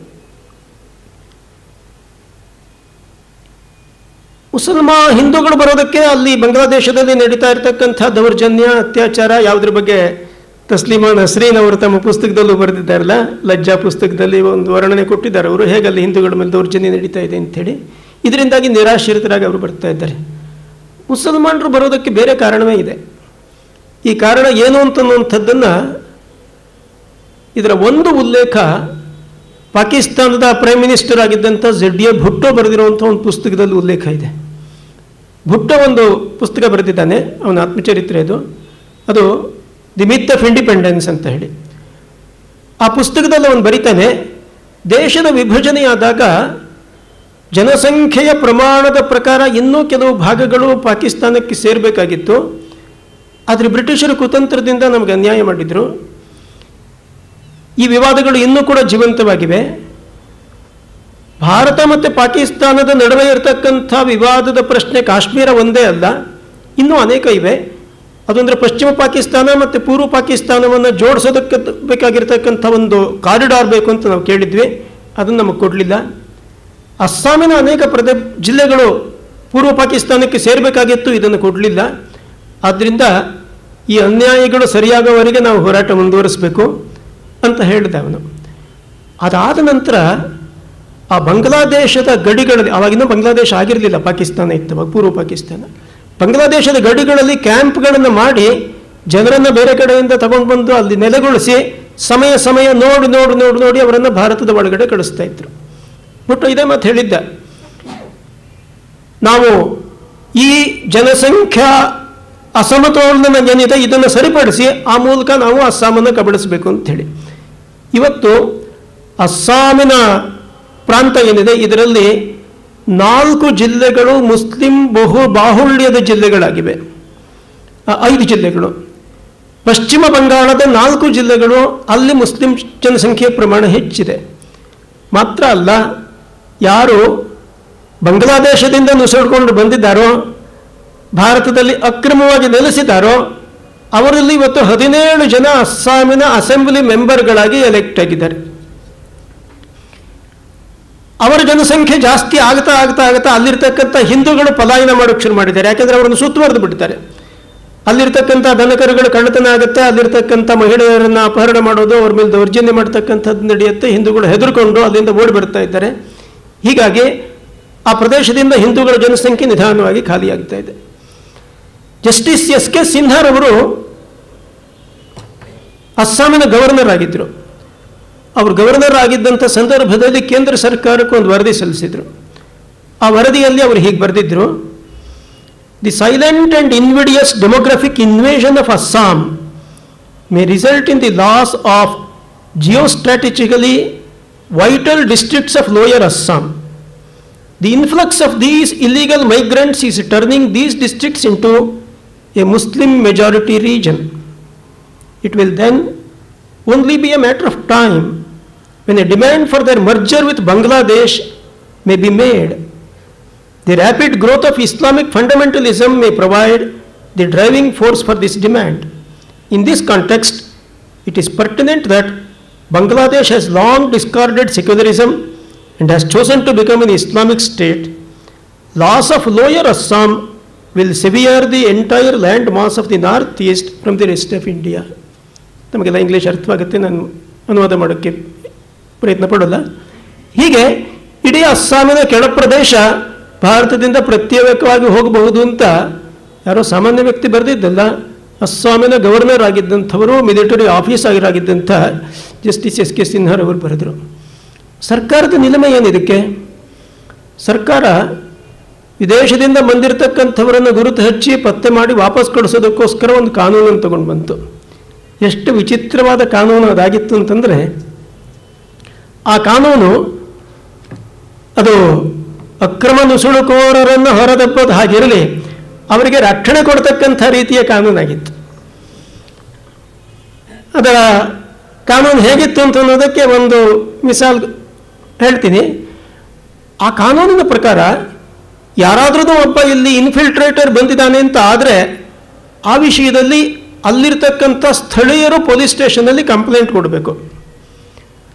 ಆ ಕಂಪ್ಲೇಂಟ್ ಕೊಡಬೇಕಾದ್ರೆ ಸುಮ್ಮನೆ ಕಂಪ್ಲೇಂಟ್ ಅಲ್ಲ, ಅದಕ್ಕೆ 25 ರೂಪಾಯಿ ಫೀಸ್ ಕೊಟ್ಟು ಕಂಪ್ಲೇಂಟ್ ಕೊಡಬೇಕು. ಇಲ್ಲಿ ವಿದೇಶಿಯರು ಬಂದಿದ್ದಾರೆ, ಇಲ್ಲಿ ಇವ್ರ ಮೇಲೆ ಕ್ರಮ ಕೈಗೊಳ್ಳಿ ಅಂಥೇಳಿ. ಆ 25 ರೂಪಾಯಿ ಫೀಸ್ ಕೊಟ್ಟು ಕಂಪ್ಲೇಂಟ್ ಕೊಟ್ಟ ಆದಮೇಲೆ ಅವನು ಈ ದೇಶದ ನಾಗರಿಕನಲ್ಲ ಅಂತ ಹೇಳಿ ಪ್ರೂವ್ ಮಾಡೋ ಜವಾಬ್ದಾರಿ ಕಂಪ್ಲೇಂಟ್ ಕೊಟ್ಟನದ್ದು. ಅವನು ತನ್ನ ನಾಗರಿಕತೆಯನ್ನು ಪ್ರೂವ್ ಮಾಡೋದಲ್ಲ, ಯಾರು ಕಂಪ್ಲೇಂಟ್ ಕೊಟ್ಟಿರ್ತಾನೆ ಇವನು ಪ್ರೂವ್ ಮಾಡಬೇಕು. ಈ ಕಾನೂನಿನ ಬಗ್ಗೆ ಸುಪ್ರೀಂ ಕೋರ್ಟ್ ಇದನ್ನು ತಳ್ಳಿ ಹಾಕಿತು. ಸರ್ವೋಚ್ಚ ನ್ಯಾಯಾಲಯ ಈ ಕಾನೂನಿನ ಬಗ್ಗೆ ಈ ರೀತಿಯ ಪ್ರತಿಕ್ರಿಯೆಯನ್ನು ವ್ಯಕ್ತಪಡಿಸಿತು.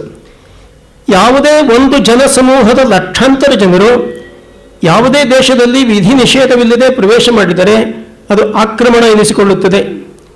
ಈ ಆಕ್ರಮಣದಿಂದ ದೇಶವನ್ನು ರಕ್ಷಿಸುವುದು ಕೇಂದ್ರ ಸರ್ಕಾರದ ಜವಾಬ್ದಾರಿ ಹಾಗೂ ಕರ್ತವ್ಯವಾಗಿದೆ. ಈ ರೀತಿಯ ಸತತ ಆಕ್ರಮಣವನ್ನು ತಡೆಯಲು ತಯಾರಿಸಲಾದ ಈ ಕಾನೂನು ತಿಳಿದು ದುರಾಕ್ರಮಣ ಮಾಡುವ ಆಕ್ರಮಣಕಾರರಿಗೆ ಸಂರಕ್ಷಣೆ ನೀಡುವಂತೆ ರಚಿಸಲ್ಪಟ್ಟಿದೆ. ಈ ಕಾನೂನು ಆಕ್ರಮಣಕಾರರನ್ನು ಹೊರಹಾಕುವಲ್ಲಿ ವಿಫಲವಾಗಿರುವುದು ಮಾತ್ರವಲ್ಲದೆ ಅವರ ವಿರುದ್ಧವಾಗಿ ನಡೆಯುವ ಎಲ್ಲ ಕಾರ್ಯಗಳಲ್ಲೂ ಪೂರ್ಣ ರೀತಿಯಲ್ಲಿ ಬಾಂಗ್ಲಾದೇಶಿಯರಿಗೆ ನೆರವಾಗುವಂತಿದೆ. ಈ ಕಾನೂನು ಆಕ್ರಮಣಕಾರರನ್ನು ಪತ್ತೆ ಮಾಡಲು ಹಾಗೂ ಅವರನ್ನು ದೇಶದಿಂದ ಹೊರಹಾಕುವಲ್ಲಿ ಹೆಚ್ಚಿನ ಅಡ್ಡಿಯನ್ನುಂಟು ಮಾಡಿದೆ. ಶಂಕಿತ ವ್ಯಕ್ತಿಯ ವಿರುದ್ಧ ಆರೋಪವನ್ನು ಸಾಬೀತುಪಡಿಸುವ ಹೊಣೆ ನಾಗರಿಕರ ಪಾಲಿಗೆ ಬಂದಿರುವುದು ವಿಶ್ವದಲ್ಲೇ ಮೊದಲ ಏಕಮಾತ್ರ ಕಾನೂನು ಆಗಿದೆ. ಇದೆಲ್ಲ ಸುಪ್ರೀಂ ಕೋರ್ಟ್ ಹೇಳಿರೋ ಮಾತುಗಳಿಗೂ.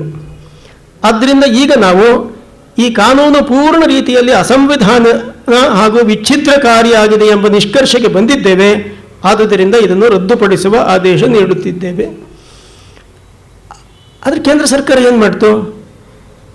IMDT ಆ್ಯಕ್ಟನ್ನು ಸುಪ್ರೀಂ ಕೋರ್ಟ್ ರದ್ದುಪಡಿಸಿದ ಮೇಲೆ ನಮ್ಮ ದೇಶದಲ್ಲಿದ್ದಂಥ ಫಾರಿನರ್ಸ್ ಆ್ಯಕ್ಟ್ ಯಾವುದಿತ್ತು, ಆ ಫಾರಿನರ್ಸ್ ಆ್ಯಕ್ಟಿಗೆ ಒಂದು ತಿದ್ದುಪಡಿ ತಂದು ಮತ್ತೆ ಅವರಿಗೆ ರಕ್ಷಣೆ ಕೊಡ್ತಕ್ಕಂಥ ಕೆಲಸವನ್ನು ಮಾಡಿತು. ಯಾತಕ್ಕೆ ಮಾಡ್ತಾ ಇದೆ ಅಂತಂದರೆ ವಿವರಣೆಯನ್ನು ನಾನು ನಿಮಗೆ ಕೊಡೋ ಅಗತ್ಯ ಇಲ್ಲ. ಅದು ಅಂತಂದರೆ ಇವರೆಲ್ಲರನ್ನೂ ಸಗಟು ಮತದಾರರನ್ನಾಗಿ ಮಾಡಿಕೊಂಡು ಆ ಮೂಲಕ ಚುನಾವಣೆಯಲ್ಲಿ ಗೆದ್ದು ಬರತಕ್ಕಂಥ ಏಕಮೇವ ಕಾರಣಕ್ಕೋಸ್ಕರವಾಗಿ ನಮ್ಮ ಕೇಂದ್ರ ಸರ್ಕಾರ ದೇಶದ ಏಕತೆಗೆ ಅಪಾಯವನ್ನು ತಂದೊಡ್ಡತಕ್ಕಂಥ ಇಂಥ ಕೃತ್ಯವನ್ನು ಕೈಗೊಳ್ತಾ ಇದೆ. ಇನ್ನು ಮೂರನೇದು ಮತಾಂತರದ ಮೂಲಕ. ಮತಾಂತರ ಕ್ರೈಸ್ತರು ಮಾಡ್ತಕ್ಕಂಥ ಮತಾಂತರದ ಬಗ್ಗೆ ಸಾಕಷ್ಟು ಉಲ್ಲೇಖಗಳು, ಮಾಹಿತಿಗಳು, ಅದರ ಬಗ್ಗೆ ಚರ್ಚೆ ನಡೆಯುತ್ತೆ. ಮುಸಲ್ಮಾನ್ ಮತಾಂತರದ ವಿಷಯದಲ್ಲಿ ಹೆಚ್ಚು ಚರ್ಚೆ ನಡೀತಾ ಇಲ್ಲ. ಆದರೆ ಮತಾಂತರವು ಇಷ್ಟು ದೊಡ್ಡ ಪ್ರಮಾಣದಲ್ಲಿ ನಡೀತಾ ಇದೆ ಅಂತನ್ನುವಂಥದ್ದನ್ನು ನಾವು ಗಮನಿಸಬೇಕು. ಅನೇಕ ರೀತಿಯಲ್ಲೇ ನಡೆಯುತ್ತೆ. ಒಂದು ಉದಾಹರಣೆಯನ್ನಷ್ಟೇ ನಾನು ಇದಕ್ಕೆ ಹೇಳ್ತೀನಿ. ಇತ್ತೀಚೆಗೆ ನಮ್ಮ ವಿವೇಕಾನಂದ ಕೇಂದ್ರದ ಕಡೆಯಿಂದ, ಕನ್ಯಾಕುಮಾರಿಯಲ್ಲಿರುವಂಥ ವಿವೇಕಾನಂದ ಕೇಂದ್ರದ ಕಡೆಯಿಂದ ಅಸ್ಸಾಮಿನ ಕೆಲವು ಪ್ರದೇಶಗಳಲ್ಲಿ, ಬಿಹಾರದ ಕೆಲವು ಪ್ರದೇಶಗಳಲ್ಲಿ, ಮಧ್ಯಪ್ರದೇಶದ ಕೆಲವು ಜಿಲ್ಲೆಗಳಲ್ಲಿ ಒಂದು ಸಮೀಕ್ಷೆಯನ್ನು ನಡೆಸಿದರು. ಅಲ್ಲಿ ಗಮನಕ್ಕೆ ಬಂದಿರತಕ್ಕಂಥ ಸಂಗತಿ ಏನು ಅಂತಂದರೆ, ಅಸ್ಸಾಂ ಮತ್ತು ಬಿಹಾರದ ಕೆಲವು ಮುಸ್ಲಿಂ ಬಾಹುಳ್ಯ ಇರತಕ್ಕಂಥ ಜಿಲ್ಲೆಗಳಲ್ಲಿ ಹಿಂದೂ ಸ್ತ್ರೀಯರನ್ನು ಅಪಹರಿಸಿಕೊಂಡು ಹೋಗಿ ಮದುವೆ ಮಾಡಿಕೊಳ್ತಕ್ಕಂಥ ಮತ್ತು ಆ ಮೂಲಕ ಅವರನ್ನು ಮತಾಂತರ ಮಾಡತಕ್ಕಂಥ ಚಟುವಟಿಕೆ ನಿರಂತರವಾಗಿ ನಡೀತಾ ಇದೆ. ಆನ್ ಅನ್ ಆವರೇಜ್ ಮುಸ್ಲಿಂ ಬಹುಳ ಪ್ರದೇಶಗಳಲ್ಲಿ ತಿಂಗಳಿಗೆ 5 ಈ ರೀತಿಯ ಪ್ರಕರಣಗಳು ಪೊಲೀಸ್ ಸ್ಟೇಷನ್ನಲ್ಲಿ ದಾಖಲಾಗುತ್ತೆ. ಮುಸ್ಲಿಂ ಬಾಹುಳ್ಯ ಇಲ್ಲದೇ ಇರತಕ್ಕಂಥ ಜಿಲ್ಲೆಗಳಲ್ಲಿ ಸುಮಾರು ವರ್ಷದಲ್ಲಿ ಪ್ರತಿಯೊಂದು ಪೊಲೀಸ್ ಠಾಣೆಯಲ್ಲಿ ವರ್ಷದಲ್ಲಿ 5 ಈ ರೀತಿಯ ಪ್ರಕರಣಗಳು ದಾಖಲೆಯಾಗುತ್ತೆ. ಅವರು ಅಂದಾಜು ಮಾಡಿದ್ದಾರೆ ಸುಮಾರು ಪ್ರತಿ ವರ್ಷ 1 ಲಕ್ಷ ಹೆಣ್ಣು ಮಕ್ಕಳನ್ನು ಈ ರೀತಿಯಲ್ಲಿ ಬಲಾತ್ಕಾರದಿಂದನೋ ಅಥವಾ ಪ್ರೇಮ ವಿವಾಹದ ನೆಪದಲ್ಲೂ ಅವರನ್ನು ಮತಾಂತರ ಮಾಡಿ ಅವರನ್ನು ಮುಸ್ಲಿಂ ಮತಕ್ಕೆ ಸೇರಿಸ್ಕೊಳ್ತಕ್ಕಂಥ ಒಂದು ಪ್ರಯತ್ನ ನಡೀತಾ ಇದೆ ಅನ್ನುವಂಥದ್ದು.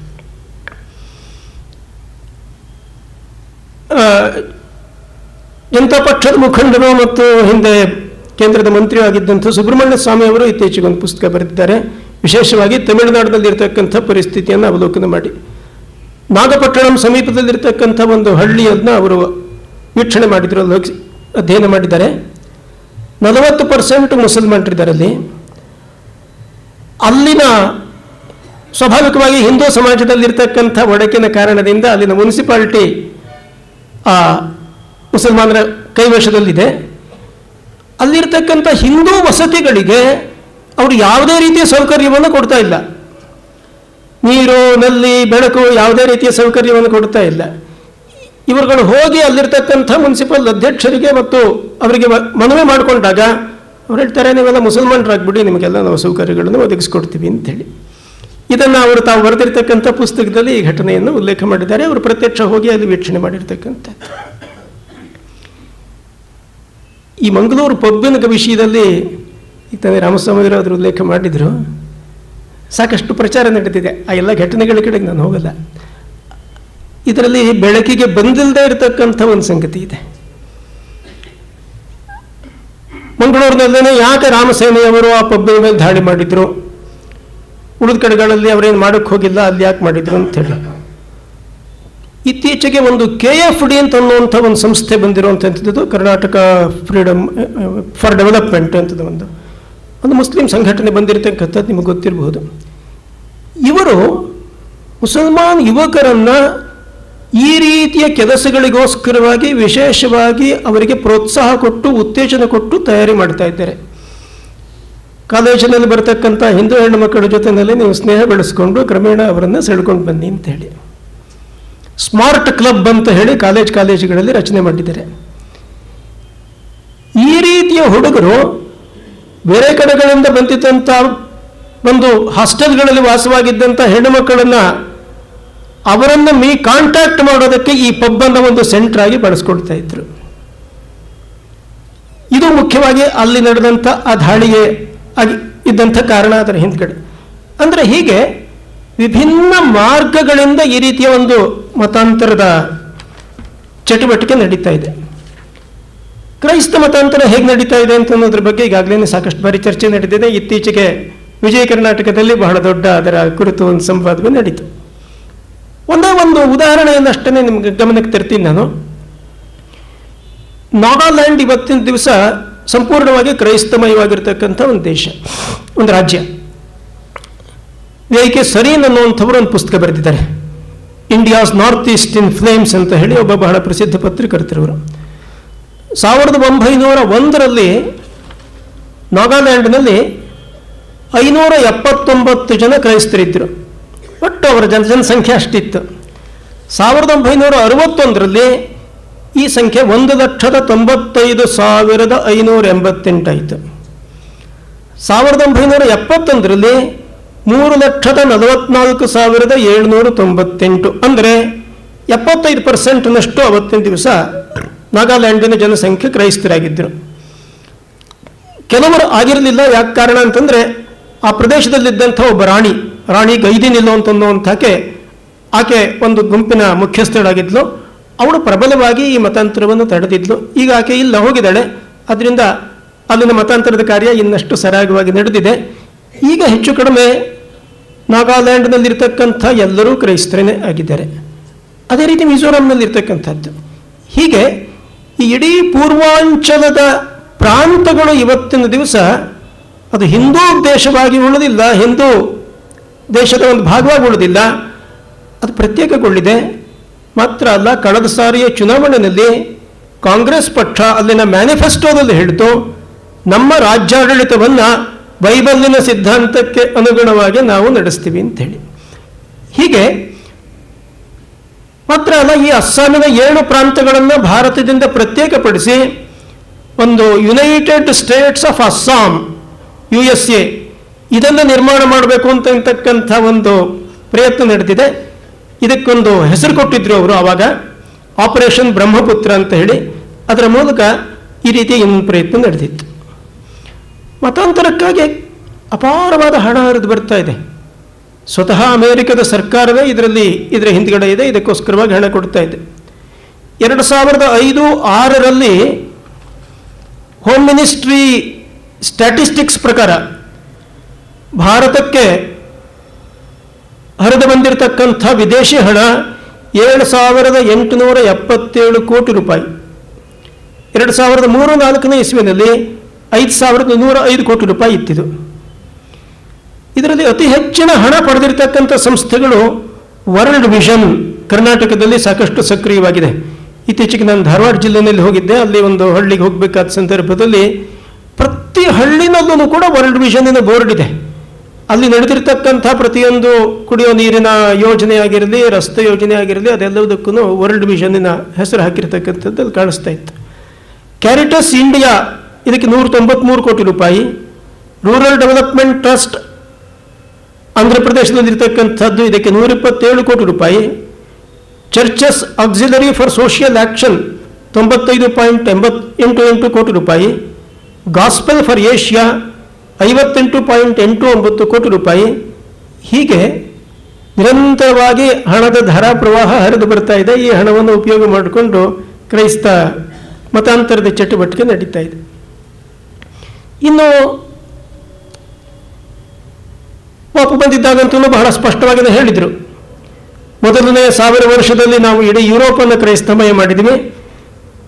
ಕ್ರೈಸ್ತ ಮತ ಪ್ರಾರಂಭವಾದ ನಂತರ 2ನೇ 1000 ವರ್ಷದಲ್ಲಿ ಆಫ್ರಿಕಾ ಖಂಡವನ್ನು ನಾವು ಕ್ರೈಸ್ತಮಯ ಮಾಡಿದ್ದೀವಿ.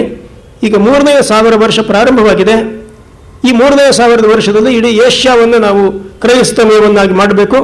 ಪ್ರತಿ ಹಳ್ಳಿಗೂ ಒಂದು ಚರ್ಚನ್ನು ಕಟ್ಟಬೇಕು, ಪ್ರತಿ ಮನೆಗೂ ಬೈಬಲನ್ನು ತಲುಪಿಸಬೇಕು ಅನ್ನುವಂಥ ಒಂದು ಯೋಜನೆಯನ್ನು ಇಟ್ಟುಕೊಂಡು ಅದು ಕಾರ್ಯರತವಾಗಿದೆ. ಇನ್ನು ಭಾರತ ಸರ್ಕಾರ ಅನುಸರಿಸ್ತಾ ಇರತಕ್ಕಂಥ ಪಕ್ಷಪಾತ ನೀತಿ, ಇದು ಹಿಂದೂ ಸಮಾಜ ಇದಕ್ಕೆ ನಿರಂತರವಾಗಿ ಈ ಒಂದು ಪಕ್ಷಪಾತವನ್ನು ಅನುಭವಿಸ್ತಾ ಬಂದಿದೆ. ನಮಗೆಲ್ಲ ಗೊತ್ತಿರೋ ಹಾಗೆ ಈ ದೇಶದ ವಿಭಜನೆಯಾಗಿದ್ದು ಮತದ ಆಧಾರದ ಮೇಲೆ. ಮುಸಲ್ಮಾನರು ಬಹುಸಂಖ್ಯರಾಗಿದ್ದಂಥ ಪ್ರಾಂತಗಳಲ್ಲಿ ಅವರು ನಾವು ಪ್ರತ್ಯೇಕವಾಗಬೇಕು, ನಮಗೆ ಬೇರೆ ರಾಜ್ಯ ಬೇಕು, ರಾಷ್ಟ್ರ ಬೇಕು ಅಂಥೇಳಿ ಅವರು ಚಳವಳಿ ಹೂಡಿದ್ರು, ಹಿಂಸಾತ್ಮಕ ಚಟುವಟಿಕೆಗಳಲ್ಲಿ ತೊಡಗಿದ್ದರು. ಮತ್ತು ನಮ್ಮ ನಾಯಕತ್ವವು ಕೂಡ ಅವರಿಗೆ ತಲೆಬಾಗಿ ದೇಶದ ವಿಭಜನೆಯಾಯಿತು. ಪಾಕಿಸ್ತಾನ ಮುಸ್ಲಿಂ ರಾಷ್ಟ್ರ, ಭಾರತ ಹಿಂದೂ ರಾಷ್ಟ್ರ ಅಂತನ್ನುವಂಥದ್ದನ್ನೇ ಆವತ್ತಿನ ದಿವಸ ಇದ್ದಂಥ ಅಂಡರ್ಸ್ಟ್ಯಾಂಡಿಂಗ್. ಆದರೆ ಭಾರತದ ನಾಯಕರು ಹೇಳಿದರು, ನಾವು ಹಿಂದೂ ರಾಷ್ಟ್ರ ಅಂತ ಹೇಳೋಲ್ಲ, ನಾವು ಇದನ್ನು ಜಾತ್ಯತೀತ ರಾಷ್ಟ್ರ ಅಂತ ಹೇಳಿ ಪರಿಗಣಿಸ್ತೀವಿ. ಭಾಳ ಸಂತೋಷ. ಯಾಕೆಂತಂದರೆ ಭಾರತದ ಪರಂಪರೆ ಜಾತ್ಯತೀತ ಪರಂಪರೆಯೇ ಇದೆ, ಸೆಕ್ಯುಲರಿಸಮ್ ಇದೆ. ಆದರೆ ಸೆಕ್ಯುಲರ್ ರಾಷ್ಟ್ರದ ಮೊಟ್ಟ ಮೊದಲನೆಯ ಒಂದು ಲಕ್ಷಣ ಗುರುತು ಏನಾಗಬೇಕು? ಒಂದು ದೇಶ ತನ್ನನ್ನು ತಾನು ಸೆಕ್ಯುಲರ್ ಅಂತ ಕಳ್ಕೊಂಡಾಗ ಆ ಸರ್ಕಾರದ ದೃಷ್ಟಿಯಲ್ಲಿ ಎಲ್ಲ ನಾಗರಿಕರು ಸಮಾನರಾಗಬೇಕು. ಇದು ಒಂದು ಸೆಕ್ಯುಲರ್ ರಾಷ್ಟ್ರದ ಮೊದಲನೇ ಲಕ್ಷಣ. ಆದರೆ ಭಾರತದ ಸೆಕ್ಯುಲರಿಸಮ್ ಬೇರೆ ಥರದ್ದು. ಇಲ್ಲಿ ಎಲ್ಲರೂ ಸಮಾನರಲ್ಲ. ಇಲ್ಲಿ ಅಲ್ಪಸಂಖ್ಯಾತರು ಅವರು ವಿಶೇಷ ಮನ್ನಣೆಗೆ ಅರ್ಹತೆಯನ್ನು ಪಡೆದಿರ್ತಕ್ಕಂಥವ್ರು. ಎಮರ್ಜೆನ್ಸಿಯ ನಂತರ ಇಂದಿರಾ ಗಾಂಧಿಯವರು ಏನು ಘೋಷಣೆ ಮಾಡಿದ್ರು, ಮುಸಲ್ಮಾನರ ಕಲ್ಯಾಣಕ್ಕೋಸ್ಕರವಾಗಿ 15 ಅಂಶದ ಕಾರ್ಯಕ್ರಮ, ಆನಂತರ ರಾಜೀವ್ ಗಾಂಧಿಯವರು ಮತ್ತೆ 15 ಅಂಶದ ಕಾರ್ಯಕ್ರಮವನ್ನು ಘೋಷಣೆ ಮಾಡಿದರು. ಇತ್ತೀಚೆಗೆ ಮನಮೋಹನ್ ಸಿಂಗ್ರವರು 15 ಅಂಶದ ಕಾರ್ಯಕ್ರಮವನ್ನು ಘೋಷಣೆ ಮಾಡಿದರು. ಮುಸಲ್ಮಾನರ ಕಲ್ಯಾಣಕ್ಕೋಸ್ಕರವಾಗಿ ಅಥವಾ ಅಲ್ಪಸಂಖ್ಯಾತರು ಅಂತ ಒಂದು ಹೆಸರನ್ನು ಬಳಸ್ತಾರೆ ಕೆಲವೊಮ್ಮೆ. ಅಲ್ಪಸಂಖ್ಯಾತರ ಕಲ್ಯಾಣಕ್ಕೋಸ್ಕರವಾಗಿ ವಿಶೇಷವಾಗಿರತಕ್ಕಂಥ ಅಭಿವೃದ್ಧಿ ಯೋಜನೆಗಳು. ಒಂದು ಹೇಳಿಕೆ ಅಂತೂ ಕೂಡ ಒಂದು ರೀತಿಯಲ್ಲಿ ಎಲ್ಲರಿಗೂ ರಕ್ತ ಕುದಿಯೋ ಹಾಗೆ ಮಾಡುವಂಥ ಹೇಳಿಕೆನೇ ನಮ್ಮ ಪ್ರಧಾನಮಂತ್ರಿಗಳು ಕೊಟ್ಟರು. ಆದರೆ ಹಿಂದೂಗಳದ್ದು ರಕ್ತ ಕುದಿಯೋಲ್ಲ ಯಾವತ್ತೂ, ಅದಕ್ಕೋಸ್ಕರ ತಣ್ಣಗನೇ ಇರುತ್ತದೋ, ಅದು ಕುದಿಲಿಲ್ಲ. ಅವರು ಕೊಟ್ಟಿದ್ದಂಥ ಹೇಳಿಕೆ ಅಂತಂದರೆ, ಭಾರತದ ಸಂಪನ್ಮೂಲಗಳ ಮೇಲೆ ಮೊದಲನೆಯ ಅಧಿಕಾರ ಮುಸಲ್ಮಾನರಿಗಿದೆ ಅಂತ ಹೇಳಿ. Muslims have got the first right ಅಂತ the resources of the country ಅಂತ ಹೇಳಿ. ನಿರಂತರವಾಗಿ ಈ ರೀತಿಯ ಮುಸಲ್ಮಾನರಿಗೆ ಪ್ರತ್ಯೇಕವಾಗಿರೋ ಅಭಿವೃದ್ಧಿ ಕಾರ್ಯಗಳನ್ನು ಮಾಡುವಂಥ ಯೋಜನೆ ನಡೆದೇ ಇದೆ. ಆದರೆ ಮುಸಲ್ಮಾನರಿಗೆ ತೃಪ್ತಿ ಏನಾಗಿಲ್ಲ. ನಾವು ಹಿಂದುಳಿದಿದ್ದೀವಿ, ಅದಕ್ಕೋಸ್ಕರವಾಗಿ ನಮಗೆ ಇನ್ನಷ್ಟು ಸವಲತ್ತುಗಳನ್ನು ಕೊಡಬೇಕು ಅಂತನ್ನುವಂಥ ಬೇಡಿಕೆಗಳು ನಿರಂತರವಾಗಿ ಮುಸಲ್ಮಾನರ ಕಡೆಯಿಂದ ಬರ್ತಾನೆ ಇದೆ. ಇತ್ತೀಚಿನ ದಿನಗಳಲ್ಲಿ ಮುಸಲ್ಮಾನರ ಅಭಿವೃದ್ಧಿಗೋಸ್ಕರವಾಗಿ ಮಾಡಿದಂಥ ಕೆಲವು ಕಾರ್ಯಕ್ರಮಗಳನ್ನು ಕಡೆಗೆ ನಾವು ನೋಡ್ಬೋದು. ಒಂದು, ಅಲ್ಪಸಂಖ್ಯಾತರ ಅಭಿವೃದ್ಧಿ ಅಂತನ್ನುವಂಥ ಹೆಸರಿನಲ್ಲಿ ನಮ್ಮ ಬಜೆಟ್ನಲ್ಲಿ 1500 ಕೋಟಿ ರೂಪಾಯಿಗಳನ್ನು ಇದಕ್ಕೋಸ್ಕರವಾಗಿ ಮೀಸಲಾಗಿ ಇಡ್ತಕ್ಕಂಥದ್ದಾಗಿದೆ. ಇದರಲ್ಲಿ ಬಹಳ ಘಾತಕವಾಗಿರ್ತಕ್ಕಂಥದ್ದೇನು ಅಂತಂದರೆ, ಇವತ್ತು ಶಿಕ್ಷಣ ಕ್ಷೇತ್ರದಲ್ಲಿ ಇವತ್ತು ಈ ಪ್ರತ್ಯೇಕತೆಗೆ ಪೋಷಣೆಯನ್ನು ಕೊಡ್ತಾ ಇರತಕ್ಕಂಥದ್ದು. ನಮ್ಮಲ್ಲಿ ಯೂನಿವರ್ಸಿಟಿ ಗ್ರ್ಯಾಂಟ್ಸ್ ಕಮಿಷನ್ ಇದೆ. ಆದರೆ ನಮ್ಮ ಕೇಂದ್ರ ಸರ್ಕಾರ ಅಲ್ಪಸಂಖ್ಯಾತರಿಗೋಸ್ಕರವಾಗಿ ಒಂದು ಪ್ರತ್ಯೇಕವಾಗಿರ್ತಕ್ಕಂಥ ಎಜುಕೇಷನ್ ಕಮಿಷನನ್ನು ರಚನೆ ಮಾಡಿತು, ಮೈನಾರಿಟಿ ಎಜುಕೇಷನ್ ಕಮಿಷನ್. ಈ ಮೈನಾರಿಟಿ ಎಜುಕೇಷನ್ ಕಮಿಷನ್ ಏನು ಮಾಡಬಹುದು? ಯಾವುದೇ ರಾಜ್ಯದಲ್ಲಿರ್ತಕ್ಕಂಥ ಒಂದು ಮೈನಾರಿಟಿ ಇನ್ಸ್ಟಿಟ್ಯೂಷನ್, ಮೈನಾರಿಟಿ ಕಾಲೇಜು, ಇದು ಮೈನಾರಿಟಿ ಯೂನಿವರ್ಸಿಟಿ ಜೊತೆಯಲ್ಲಿ ಅವರು ನೇರವಾಗಿ ಅಫಿಲಿಯೇಷನನ್ನು ಪಡ್ಕೊಳ್ಬಹುದು. ಈ ಮೈನಾರಿಟಿ ಎಜುಕೇಷನ್ ಕಮಿಷನ್ನ ಪ್ರಕಾರ ಅದರ ಜೊತೆಯಲ್ಲೇ ದೇಶದಲ್ಲಿ 7 ಮೈನಾರಿಟಿ ಯೂನಿವರ್ಸಿಟೀಸ್ಗಳನ್ನು ಸ್ಥಾಪನೆ ಮಾಡಿದರು. ದೆಹಲಿಯಲ್ಲಿ, ನಾಗಾಲ್ಯಾಂಡ್ನಲ್ಲಿ, ಇನ್ನೆಲ್ಲಿ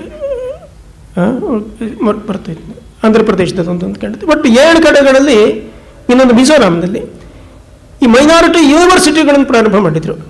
ಕರ್ನಾಟಕದಲ್ಲಿ ಯಾರಾದ್ರೂ ಒಂದು ಮೈನಾರಿಟಿ ಕಾಲೇಜನ್ನು ಪ್ರಾರಂಭ ಮಾಡಿದರೆ ಅವರು ನೇರವಾಗಿ ಮಿಜೋರಾಂನಲ್ಲಿರ್ತಕ್ಕಂಥ ಮೈನಾರಿಟಿ ಯೂನಿವರ್ಸಿಟಿ ಜೊತೆಯಲ್ಲಿ ಅಫಿಲಿಯೇಷನ್ ಮಾಡ್ಕೊಂಡು ಬಿಡ್ಬೋದು. ಅವರಿಗೆ ಯಾವುದೇ ಥರದ ಅಡೆತಡೆಗಳಾಗಿರಲಿ, ಯಾವುದೇ ಥರದ ರಿಸ್ಟ್ರಿಕ್ಷನ್ಸ್ಗಳಾಗಿರಲಿ ಇಲ್ಲದೇ ಆ ರೀತಿ ಮಾಡಿಕೊಡೋದಕ್ಕೆ ಅವಕಾಶ ಇರುವಂಥದ್ದು. Aligarh Muslim university, Aligarh Muslim university ಕೇಂದ್ರ ಸರ್ಕಾರ ಒಂದು ಸೆಂಟ್ರಲ್ ಯೂನಿವರ್ಸಿಟಿ ಅಂತ ಹೇಳಿ ಪರಿಗಣಿಸಲ್ಪಡುತ್ತೆ, ಅದರಲ್ಲಿ ಬರುವಂಥದ್ದು. ಅದರ ಇತಿಹಾಸ ನಮಗೆ ಗೊತ್ತಿದೆ, ಹೇಗೆ ಸೈಯದ್ ಅಹಮದ್ ಅದನ್ನು ಪ್ರಾರಂಭ ಮಾಡಿದ್ರು, ಹೇಗೆ ಅಲಿಗಢ್ ಮುಸ್ಲಿಂ ಯೂನಿವರ್ಸಿಟಿ ಈ ದೇಶದ ವಿಭಜನೆಯಲ್ಲಿ ಒಂದು ಮುಖ್ಯವಾದ ಪಾತ್ರವನ್ನು ವಹಿಸಿತು ಅಂತೇಳಿ. ಇತ್ತೀಚೆಗೆ ನಮ್ಮ ಅರ್ಜುನ ಸಿಂಗರ ಶಿಕ್ಷಣ ಮಂತ್ರಾಲಯ ಅಲಿಗಢ್ ಮುಸ್ಲಿಂ ಯೂನಿವರ್ಸಿಟಿಗೆ 2000 ಕೋಟಿ ರೂಪಾಯಿಗಳ ಅನುದಾನವನ್ನು ಕೊಟ್ಟಿದೆ. ಈ 2000 ಕೋಟಿ ರೂಪಾಯಿಗಳ ಅನುದಾನ ಯಾತಕ್ಕೆ ಅಂತಂದರೆ, ಅಲಿಗಢ್ ಮುಸ್ಲಿಂ ಯೂನಿವರ್ಸಿಟಿಯ ಬ್ರಾಂಚ್ಗಳನ್ನು ದೇಶದ ಬೇರೆ ಬೇರೆ ಕಡೆಗಳಲ್ಲಿ ಪ್ರಾರಂಭ ಮಾಡೋದಕ್ಕೋಸ್ಕರವಾಗಿ. ಎಲ್ಲೆಲ್ಲಿ ಅಂತಂದರೆ, ಭೋಪಾಲ್ನಲ್ಲಿ, ಪೂನಾ, ಬಿಹಾರದ ಕಿಶನ್ಗಂಜ್ನಲ್ಲಿ, ಮುರ್ಷಿದಾಬಾದ್ನಲ್ಲಿ ಮತ್ತು ಮಲಪುರಂನಲ್ಲಿ ಈ 5 ಕಡೆಗಳಲ್ಲಿ ಅಲಿಗಢ್ ಮುಸ್ಲಿಂ ಯೂನಿವರ್ಸಿಟಿಯ ಬ್ರಾಂಚನ್ನು ಪ್ರಾರಂಭ ಮಾಡೋದಕ್ಕೋಸ್ಕರ. Aligarh Muslim university minority university ಆಗಿರಲಿಲ್ಲ, ಇದು ಸೆಂಟ್ರಲ್ ಯೂನಿವರ್ಸಿಟಿ ಅಂತ ಹೆಸರಿಸ್ಕೊಳ್ತಾ ಇತ್ತು. ಆದರೆ ಇತ್ತೀಚೆಗೆ ಕೇಂದ್ರ ಸರ್ಕಾರ ಅದಕ್ಕೆ ಮೈನಾರಿಟಿ ಯೂನಿವರ್ಸಿಟಿಯ ಸ್ಟೇಟಸನ್ನು ಕೊಡ್ತು. ಅದರ ವಿಷಯದಲ್ಲಿ ಈಗಲೂ ಕೂಡ ಸುಪ್ರೀಂ ಕೋರ್ಟ್ ಎದುರುಗಡೆ ಆ ವಿಷಯ ಪೆಂಡಿಂಗ್ ಇದೆ. ಅದನ್ನು ಮೈನಾರಿಟಿ ಯೂನಿವರ್ಸಿಟಿ, ಅದರಲ್ಲಿ 50% ಸೀಟ್ಸನ್ನು ಮುಸಲ್ಮಾನರಿಗೆ ಕಾದಿರಿಸಬೇಕು ಅಂತನ್ನುವಂಥ ಕಾನೂನನ್ನು ಮಾಡಿದರು. ಇದರ ವಿಷಯದಲ್ಲಿ ಕೋರ್ಟ್ನಲ್ಲಿ ಮ್ಯಾಟರ್ ಪೆಂಡಿಂಗ್ ಇದೆ, ಆದರೆ ಸರ್ಕಾರ ಈ ಕ್ರಮವನ್ನು ಕೈಗೊಂಡಿದೆ. ಬಿಹಾರ ಸರ್ಕಾರ ಮುಸಲ್ಮಾನರ ಅಭಿವೃದ್ಧಿಗೋಸ್ಕರವಾಗಿ ವಿಶೇಷವಾಗಿರೋ ಕ್ರಮಗಳನ್ನು ಕೈಗೊಂಡಿದೆ. 4 ಜಿಲ್ಲೆಗಳಲ್ಲಿ 10-12ನೇ ತರಗತಿಯ ಎಲ್ಲ ಮುಸ್ಲಿಂ ವಿದ್ಯಾರ್ಥಿಗಳಿಗೆ ಶುಲ್ಕ ವಿನಾಯಿತಿ ಮಾತ್ರವಲ್ಲದೆ SSLC ಪಾಸ್ ಮಾಡುವಂಥ ಪ್ರತಿಯೊಬ್ಬ ಮುಸ್ಲಿಂ ವಿದ್ಯಾರ್ಥಿಗೂ 10,000 ರೂಪಾಯಿಗಳನ್ನು ಬಹುಮಾನವನ್ನು ಕೊಡ್ತೀವಿ ಅಂತ ಹೇಳಿ ಅವರು ಘೋಷಣೆ ಮಾಡಿದೆ.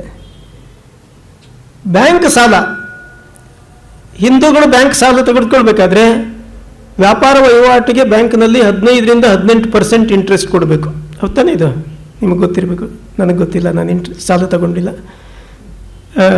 ಶಿಕ್ಷಣಕ್ಕೆ 12ರಿಂದ 14% ಬಡ್ಡಿ ಕೊಡಬೇಕು. ಮುಸಲ್ಮಾನರಿಗೆ 3% ಬಡ್ಡಿಯಲ್ಲಿ ಸಾಲ ಕೊಡಬೇಕು ಅಂತ ಹೇಳಿ ಕೇಂದ್ರ ಸರ್ಕಾರ ಆದೇಶ ಹೊರಡಿಸಿದೆ. ಬಡ ಮುಸಲ್ಮಾನರಿಗೆ ಅಂತಿಲ್ಲ, ಮುಸಲ್ಮಾನರಿಗೆ.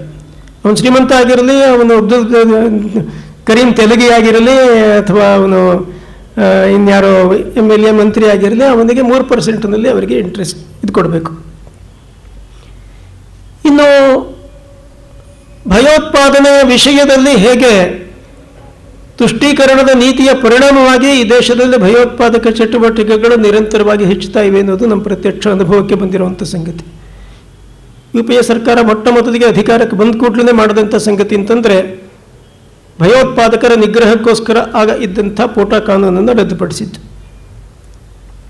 ಇವೆಲ್ಲವೂ ಕೂಡ ಸರ್ಕಾರ ಅನುಸರಣೆ ಮಾಡ್ತಾ ಇರತಕ್ಕಂಥ ಪಕ್ಷಪಾತದ ಭೇದದ ನೀತಿ.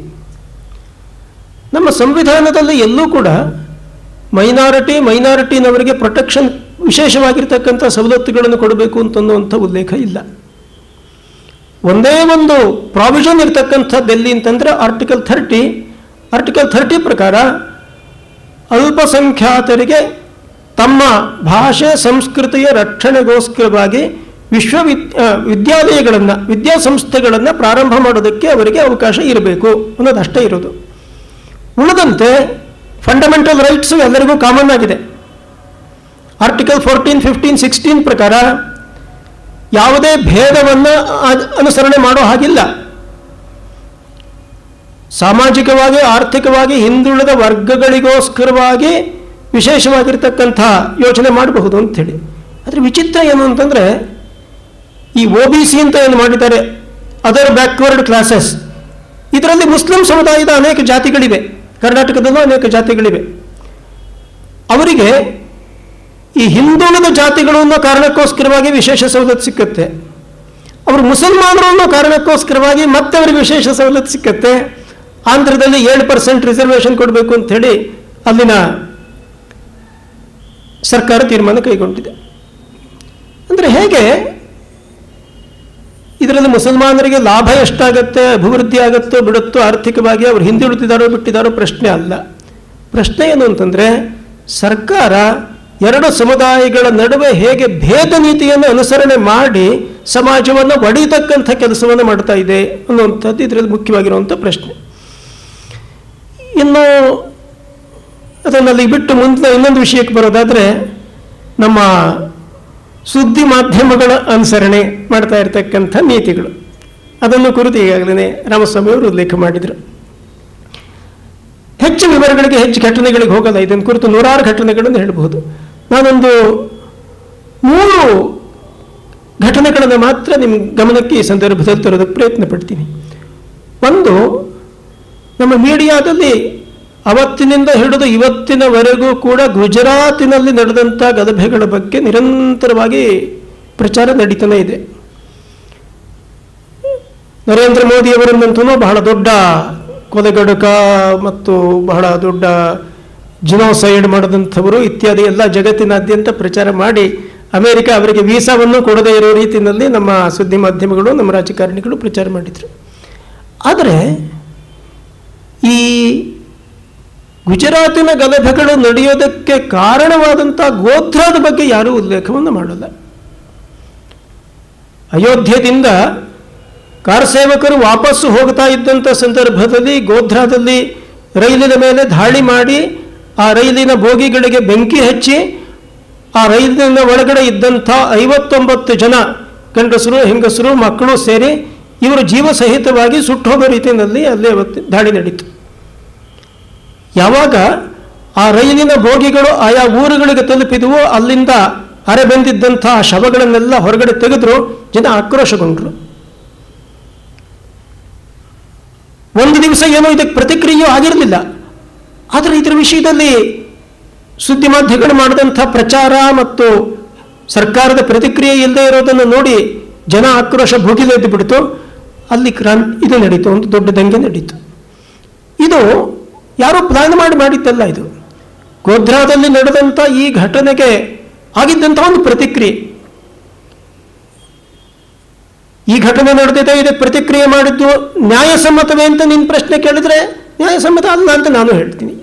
ಯಾರನ್ನೂ ಕೊಲೆ ಮಾಡ್ತಕ್ಕಂಥದ್ದು ಇದೊಂದು ಸರಿಯಾದ ಕ್ರಮ. ಆದರೆ ಆಕ್ರೋಶ ಭೋಗಿಲತ್ತಿದ್ದಾಗ ಎಲ್ಲರೂ ತಮ್ಮ ಸಂಯಮವನ್ನು, ವಿವೇಕವನ್ನು ಕಳೆದುಕೊಳ್ತಾರೆ. ಆದರೆ ಅವತ್ತಿನ ದಿವಸದಿಂದ ಇವತ್ತಿನವರೆಗೂ ಕೂಡ ನಮ್ಮೆಲ್ಲ ಸುದ್ದಿ ಮಾಧ್ಯಮಗಳು ಗುಜರಾತಿನ ದಂಗೆ, ಗುಜರಾತಿನಲ್ಲಿ ಮುಸಲ್ಮಾನರ ಮೇಲೆ ದೌರ್ಜನ್ಯ ಆಯಿತು ಅಂತನ್ನುವಂಥದ್ದನ್ನು ಇಷ್ಟು ದೊಡ್ಡ ಪ್ರಚಾರ ಮಾಡ್ತಾ ಇದ್ದಾರೆ. ಗೋಧ್ರಾದಲ್ಲಿ ಈ ರೀತಿ ಹಿಂದೂಗಳ ಮೇಲೆ ದಾಳಿ ನಡೀತು, ಹಿಂದೂಗಳನ್ನು ಜೀವಸಹಿತವಾಗಿ ಅದು ಸುಡ್ತಕ್ಕಂಥ ಕೆಲಸ ನಡೀತು ಅಂತ ಅನ್ನೋದನ್ನು ಯಾವ ಸುದ್ದಿ ಮಾಧ್ಯಮವು ಪ್ರಚಾರ ಮಾಡೋದನ್ನಾಗಿರಲಿ ಅಥವಾ ಅದನ್ನು ಸರಿಯಾದ ರೀತಿಯಲ್ಲಿ ಸುದ್ದಿಯನ್ನು ಕೊಡ್ತಕ್ಕಂಥ ಪ್ರಯತ್ನವನ್ನು ಮಾಡಲಿಲ್ಲ.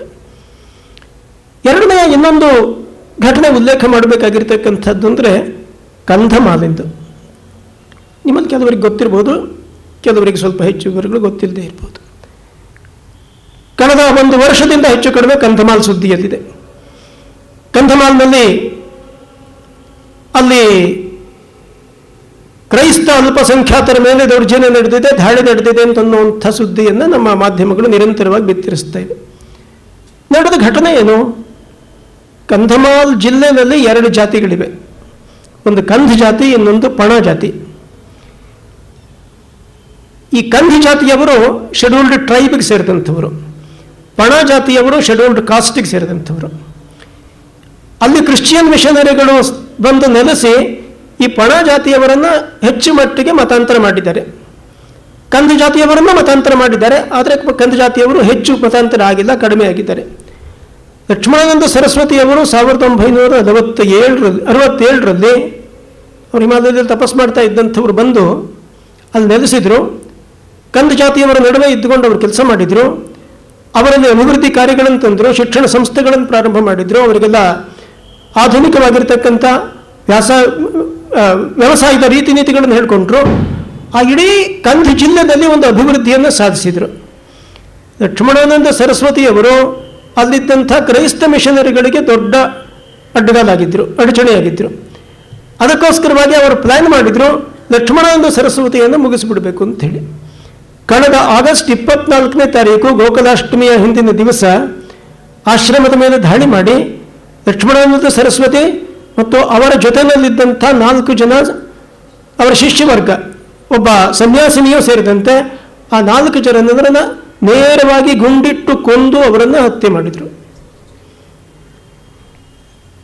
ಇದರ ಪರಿಣಾಮವಾಗಿ ಅವರಿಗೆ ಲಕ್ಷಾಂತರ ಭಕ್ತರು, ಲಕ್ಷ್ಮಣಾನಂದ ಸರಸ್ವತಿ ಅವರಿಗಿದ್ದಂಥವರು, ಅವರಿಗೆ ತಡ್ಕೊಳ್ಳೋಕ್ಕೆ ಸಾಧ್ಯವಾಗದೇ ಇರುವಂಥ ಅವರ ಆ ರೋಷ ಉಕ್ಕಿ ಹರಿದು ಬಿಡ್ತು. ಮತ್ತು ಇದರ ಹಿಂದ್ಗಡೆ ಮಿಷನರಿಗಳ ಚಟುವಟಿಕೆ, ಅವರ ಕೈವಾಡ ಇದೆ ಅಂತನ್ನುವಂಥದ್ದು ಎಲ್ಲರಿಗೂ ಸ್ಪಷ್ಟವಾಗಿ ಗೊತ್ತಿತ್ತು. ಅವರ ಮೇಲೆ 9 ಬಾರಿ ಇದಕ್ಕೆ ಮುಂಚೆ ದಾಳಿ ನಡೆದಿತ್ತು ಲಕ್ಷ್ಮಣಾನಂದ ಸರಸ್ವತಿ ಅವರ ಮೇಲೆ. ಆದ್ದರಿಂದ ಇವರು ಅದಕ್ಕೆ ಪ್ರತೀಕಾರವಾಗಿ ಅವರು ಅಲ್ಲಿದ್ದಂಥ ಪಣ ಜಾತಿಯವರ ಮೇಲೆ ಅವರು ದಾಳಿ ಮಾಡಿದರು.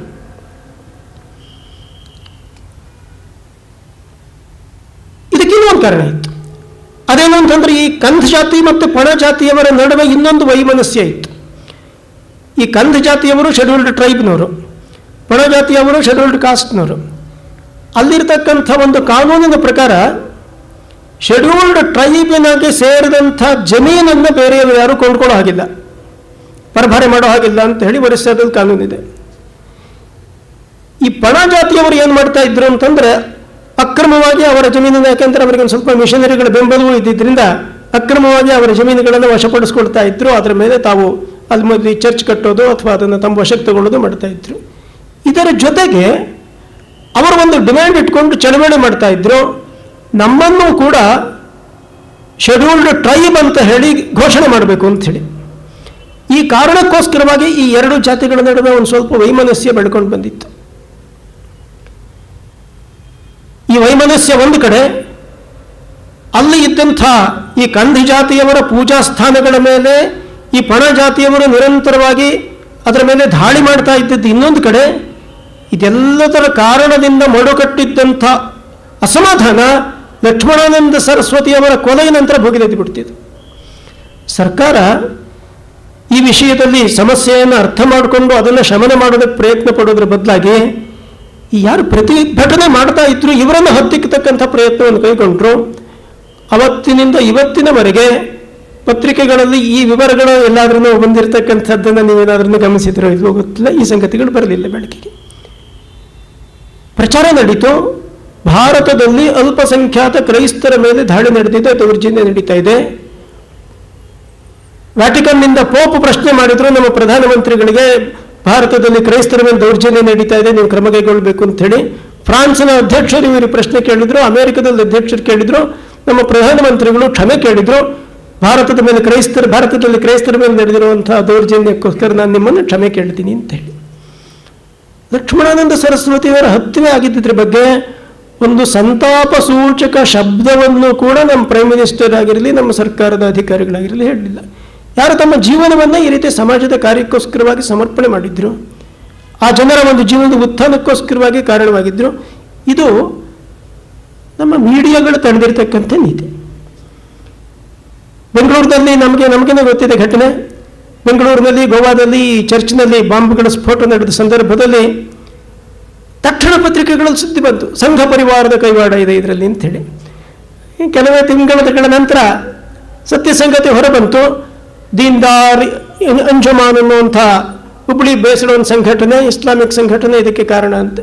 ಯಾವ ಪತ್ರಿಕೆಗಳು ಇದನ್ನು ಪ್ರಾಮಿನೆಂಟ್ ಆಗಿ ಪ್ರಕಟಿಸಲಿಲ್ಲ. ಮಾತ್ರ ಅಲ್ಲ, ಯಾರೂ ಕ್ಷಮಾಪಣೆಯನ್ನು ಕೇಳಲಿಲ್ಲ. ನಾವು ಸಂಘದ ಮೇಲೆ ಅಥವಾ ಸಂಘ ಪರಿವಾರದ ಮೇಲೆ ಈ ರೀತಿಯ ಆರೋಪ ಹೊರಿಸಿದ್ದು ಸರಿಯಲ್ಲ ಅಂತೇಳಿ. ಭಾರತದಲ್ಲಿ ಒಂದು ವಿಚಿತ್ರವಾದ ಸ್ಥಿತಿ ಅಂತಂದರೆ, ಹಿಂದೂ ಅಂತ ಹೇಳಿ ಶಬ್ದವನ್ನು ಹೇಳಿದ ಕೂಡಲೇ ಅದಕ್ಕೆ ಕಮ್ಯುನಲ್ ಅಂತ ಹೇಳಿ ಹಣೆಪಟ್ಟಿ ಕಟ್ಟುವಂಥದ್ದು. ಇದೆಷ್ಟು ವಿಚಿತ್ರ ನೋಡಿ. ದೇಶದ ವಿಭಜನೆಯಾಗಿದ್ದು ಹಿಂದೂ ಮತ್ತು ಮುಸ್ಲಿಮನ ಆಧಾರದ ಮೇಲೆ. ಇದು ಹಿಂದೂಗಳ ದೇಶವೇ. ಇದು ನೀವೇ ಒಪ್ಕೊಂಡಿರೋ ಪ್ರಕಾರ, ನಾವು ಹೇಳೋದು ಬೇರೆನೇ ಅಂತ ಇಟ್ಕೊಳ್ಳಿ.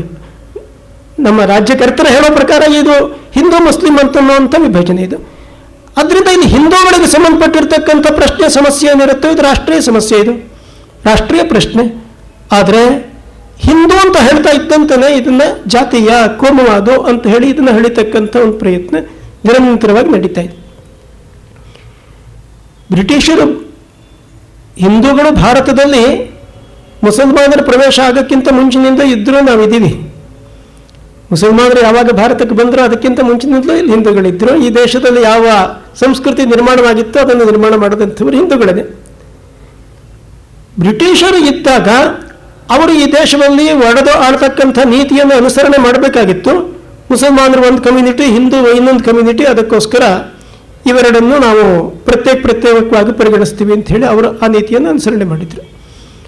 ಆದರೆ ನಮ್ಮ ರಾಜಕೀಯ ಪಕ್ಷಗಳು, ನಮ್ಮ ಸರ್ಕಾರ, ನಮ್ಮ ಬುದ್ಧಿಜೀವಿಗಳು ಕೂಡ ಹಿಂದೂ ಅನ್ನುವಂಥದ್ದನ್ನು ಕಮ್ಯುನಲ್ ಅನ್ನುವಂಥ ರೀತಿಯಲ್ಲೇ ಬಳಸ್ತಕ್ಕಂಥದ್ದು ವಾಡಿಕೆ ಆಗಿಬಿಟ್ಟಿದೆ ಇವತ್ತಿನ ದಿವಸ. ಇನ್ನೊಂದು ಸಾರಿ ಟಿ ವಿನಲ್ಲಿ ಒಂದು ಸಂದರ್ಶನ ನಡೆದಿದ್ದನ್ನು ನಾನು ಕೇಳಿದೆ. ನಮ್ಮ